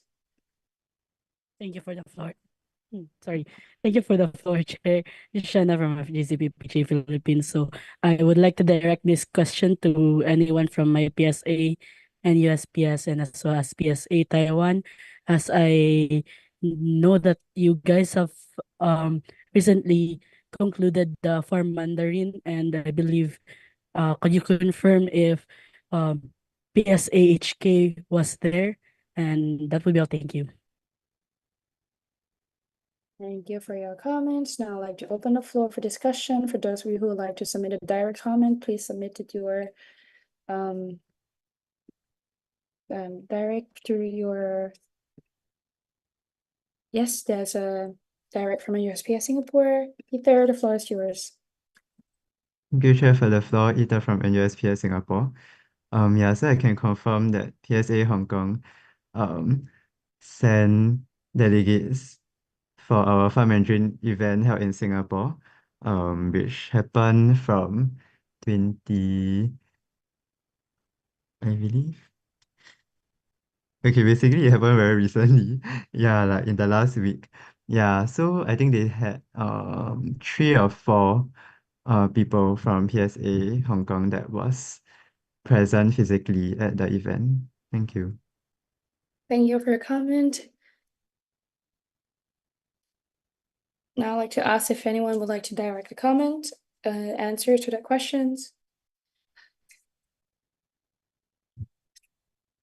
I see none. I'm assessing the floor if we have any new comment. Just to clarify with our regional secretary again, accepting or not accepting this will only affect the voting right. And the reports not submitted are the one that counted as not submitting the reports to IPSF, and they will lose their membership. Okay. That's a new comment from FJCPPHF Philippines. Did the direct comment come first? I'd like to pass the floor to Mr. John Moises Sakata. Thank you for the floor, Moses Carta, IPSF APRO Secretary. Just would like to direct, since something was asked to the secretary, but technically, according to official document, it is the responsibility of the contact person and the member association to submit their annual report to the assembly. And if ever their reports won't be accepted for 2 years, they will be losing their membership. Thank you. Thank you so much for your direct. Now I'd like to pass the floor to just want to confirm if this is a remaining new comment from FJCPHF Philippines or is a new one. Okay, so remaining new questions, new comments. Passing the floor to FJCPHF Philippines. Trey, the floor is yours. Thank you for the floor, Chair Shana from FGCPPG Philippines. So I would just like to address this statement to the Assembly and to remind everyone that it is important again to know these annual reports of this association, as if there's no annual reports, there's actually nothing to accept. So and it is also their responsibilities as member of the federation to send in their annual reports. So in the process of maintaining consistency and excellence in this region, it is important for us to uphold each member organization accountable for their responsibilities. So with that, please keep in mind that we are all contributing to the future of the federation, and it is important that each of us is doing our own duties as members of the federation. Thank you. Thank you so much for your new comment. Now I'm assessing the parliamentary if we have any new comment. I see none. I'm just proposing that we are closing the floor for discussion. Now we are proceeding to voting. As this is the non-motion, we'll be voting for, against, and abstain. So the order would be like that. And for all those full members, if you're ready. So this decision would be made by full members. So this, all those, since I'm closing the floor for discussion, opening for the vote. Full member, all those voting for to accept this report, please raise your hand on the Zoom account and raise your voting card. All those voting for, I see all right, we see 2. Now all those voting against.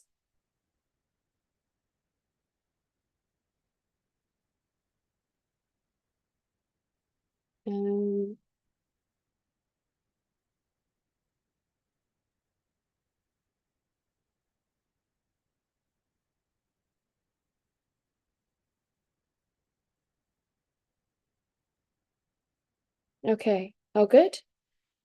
Did we have the vote? Okay. All those voting for abstain, please raise your hand. Abstain, please raise your hand. And voting card. Okay. Did we have full house vote? Did we have 12 votes in total? In total. All right, then can I have the voting results, please?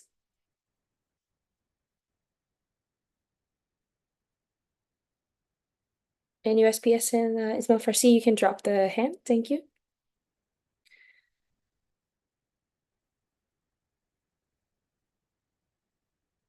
All right, with the voting result coming out, the 26th IPSF Asia Pacific Regional Assembly do not accept and adopt the annual reports of the contact person of the UPC Bangladesh, PSA HK Hong Kong, QPSA Kazakhstan, and US UCPSA Uzbekistan for 2023 to the 2024.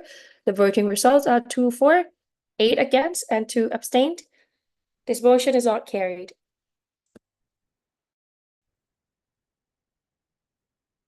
Moving forward to the next motion, the last motion proposed by IPSF APRO to RWG. As is proposed by RWG, there's no seconded. The last motion of the IPSF APRO 26 Regional Assembly has come to an end. So I'd like to read this last motion. The 26th IPSF Asia Pacific Regional Assembly hereby dissolves the APRO Focus Project as part of its mandatory project and report for each mandate. This motion shall not be reviewed once this has been achieved. I'd like to open the floor for discussion. For those of you who have any new comments, please submit your speaking code.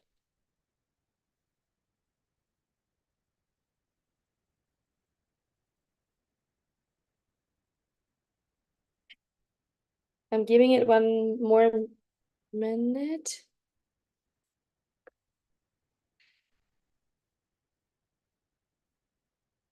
I see none.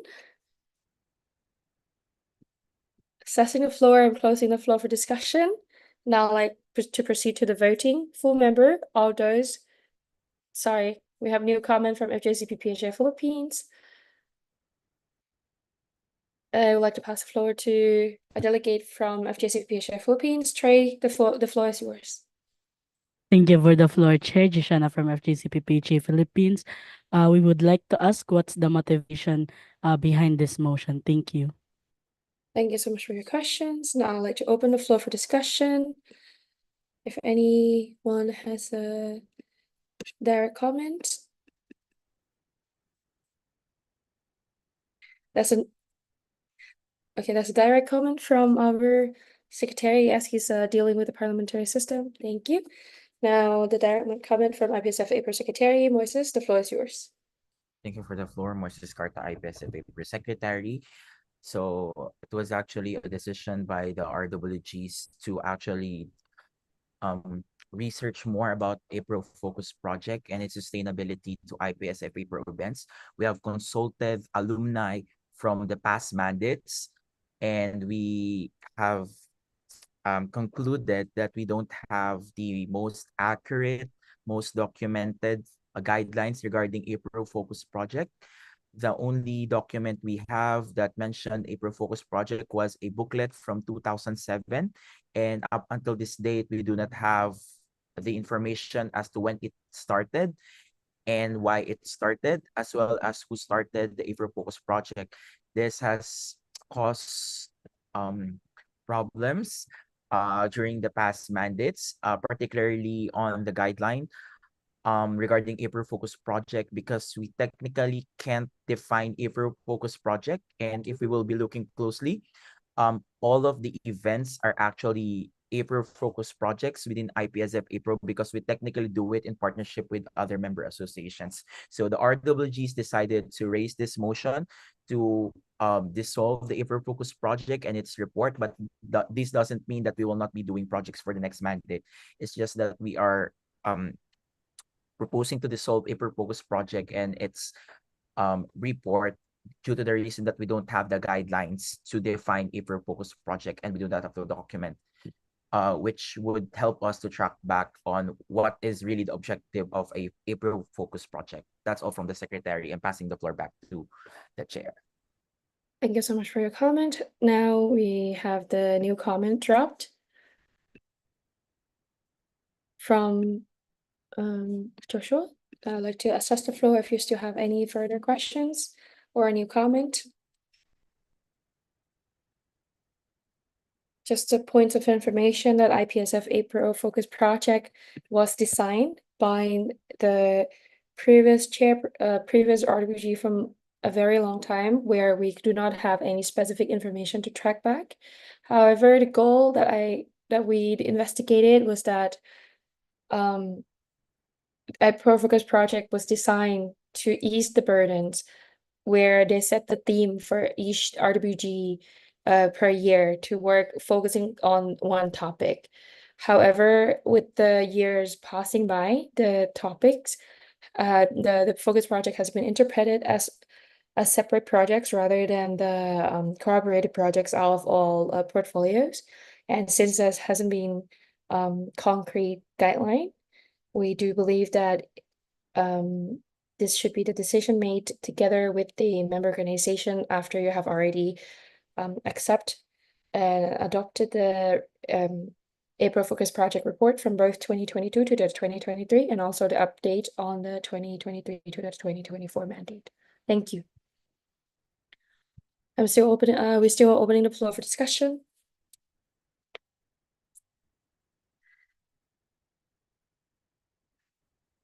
I see none. It's been 6 hours, and now I'd like to proceed on to close discussion. And for those full members, please have your voting cards ready. This is the last voting cards on motions. You still have to vote on suspending standing orders, and there's still going to be roll calls for everyone. So for those of you voting to dissolve the APRO Focus Project, please raise your hand on the on Zoom and raise your voting cards.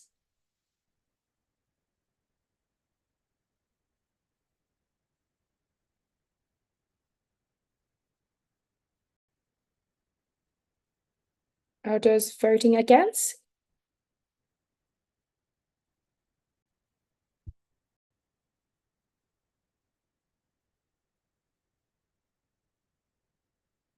Abstain? Voting results, please. Voting result, 12 for, 0 against, 0 abstain. This, the 26th IPSF Asia Pacific Regional Assembly hereby dissolve the APRO Focus Project as part of its mandatory project and report. For each mandate, this motion shall not be reviewed once it's been achieved. Motion passed unanimously.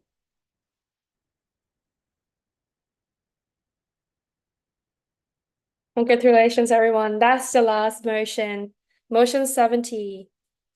And now we are moving forward to motion any other businesses. The standing orders still remain.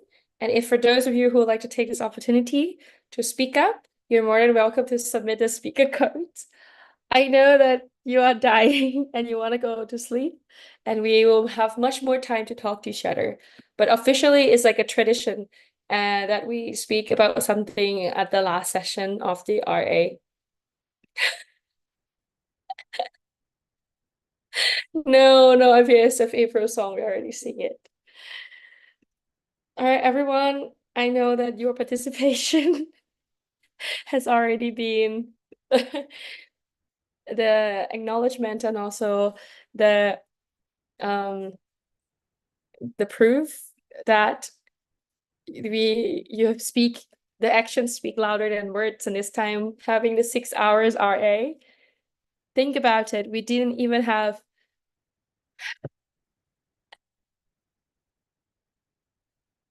okay, we have new comment from our IPSF APRO secretary, Mr. John Moises Tikara. No, Flynn, this will be very short. Thank you for the floor, Moises Carta, IPSF APRO Secretary. But technically, I have to do this. But thank you so much for attending this very long online RA. Thank you so much for the FMs. Thank you so much for the members in association and all the RA staff. Thank you so much. Please claim your free stop into the Philippines if ever you come here. But I just would like to address as well the incoming IPSF APRO team. Buckle up. We will be enjoying the next mandate. I can assure you that. Thank you. I'm passing the floor back to the chair. Thank you so much. I love that somebody is mentioning it to the one person and he said he's retiring. And I'm sorry that I cannot continue another mandate. If everyone ever remember that any other businesses, whatever, stay in that RA, stay in that RA. This is a new RA. And I see that everybody wants to go now. Do we still have any other businesses by any new or direct? You know, we are more than welcome to text on WhatsApp, on Instagram, anywhere. And if ever you take a picture of this RA, please use the hashtag from dust, the 26 April RA from dusk till dawn. Please. I really want to keep this moment. This is the longest online AA. All right, okay. Thank you so much. Closing the floor for discussion. Not yet, everyone. You still have this. All right, the 26th IPSF Asia Pacific Regional Assembly. Wait. Sorry. Can someone take a video of me? This is my last saying. I'm expiring, guys. Thank you. I spotlight myself. Let's do this. The 26th IPSF Asia Pacific Regional Assembly suspends standing orders and close the assembly. All those full members voting for, please raise your hand and your voting cards. Oh, sorry, technically we have to open the floor for discussion. Lower your hand. I did this and I did wrong. Right? I see Sebastian face. Is that a new comment?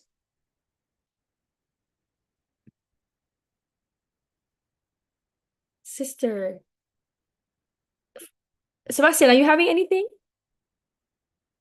Okay. Is it a new comment? What is it? Point of order. Yes. Sebastian.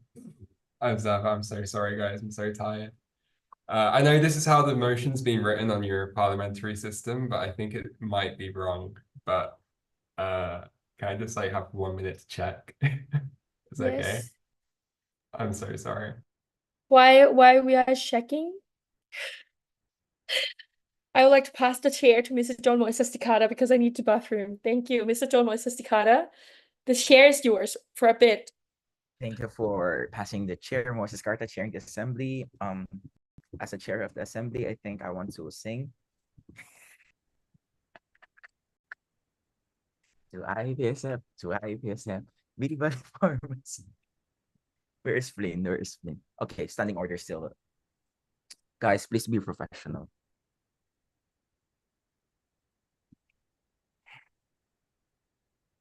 What if we add more motions?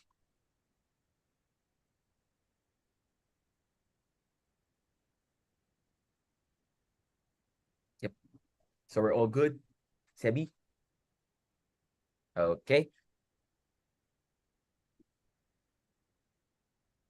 I'm passing the chair back to Mancheri. Mancheri, the chair is yours for the last time.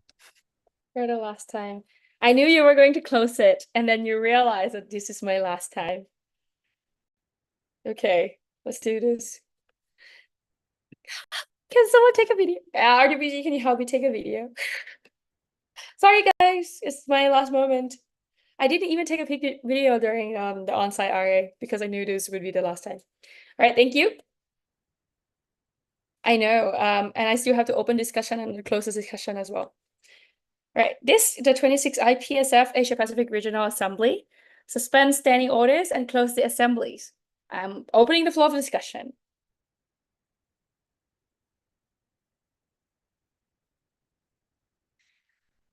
Points of order.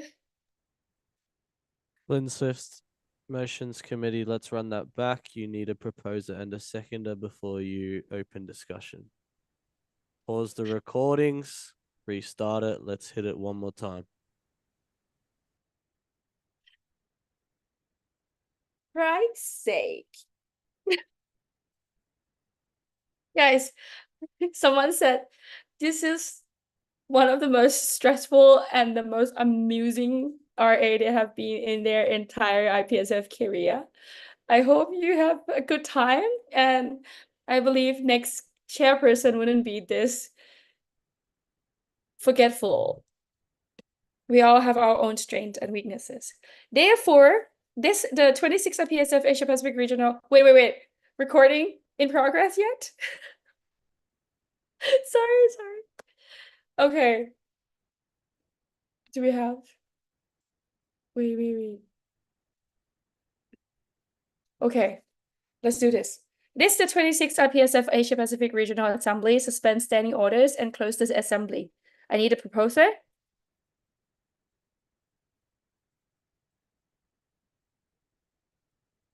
What is an I from FJCPPHA Philippines? No, but there's an I. Anyway, proposed by NSAPSO New Zealand, seconded by NAPS Australia. Opening the floor for discussion.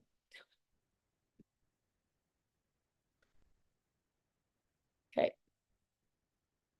I love how everybody is awake. I see none.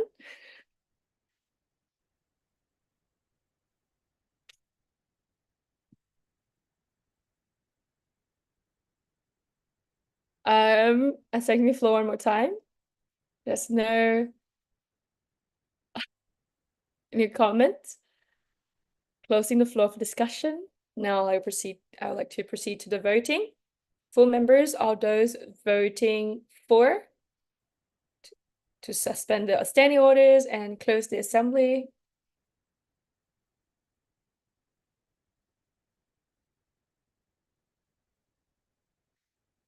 All those voting against?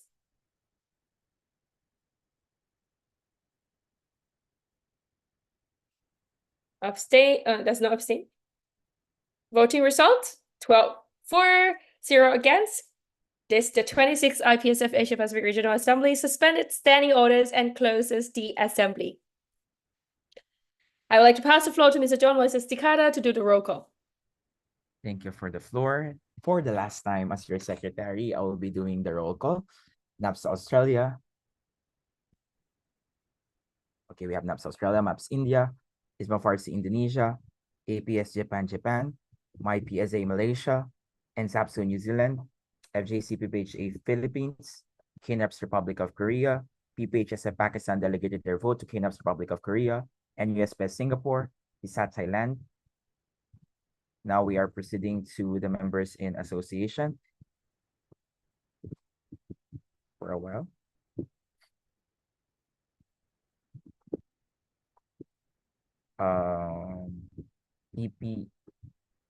BUPS Bangladesh, none.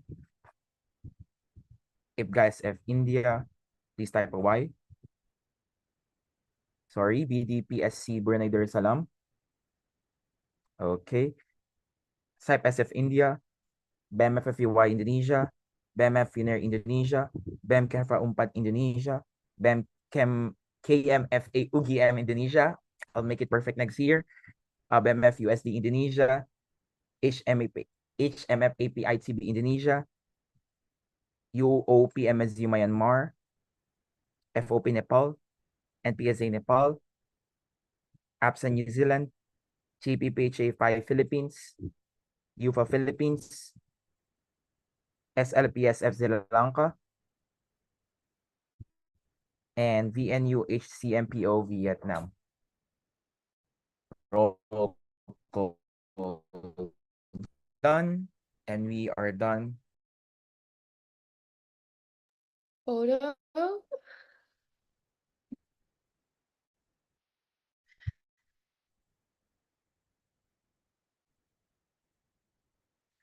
Guys, I love you. Do you want to take a lady nod at their head? Okay, let's do this. Can you stop sharing the screen? I'm going to take pictures now. Let's do this. Can someone stop sharing the screen? All right, let's do this. Let's take a picture together, everyone.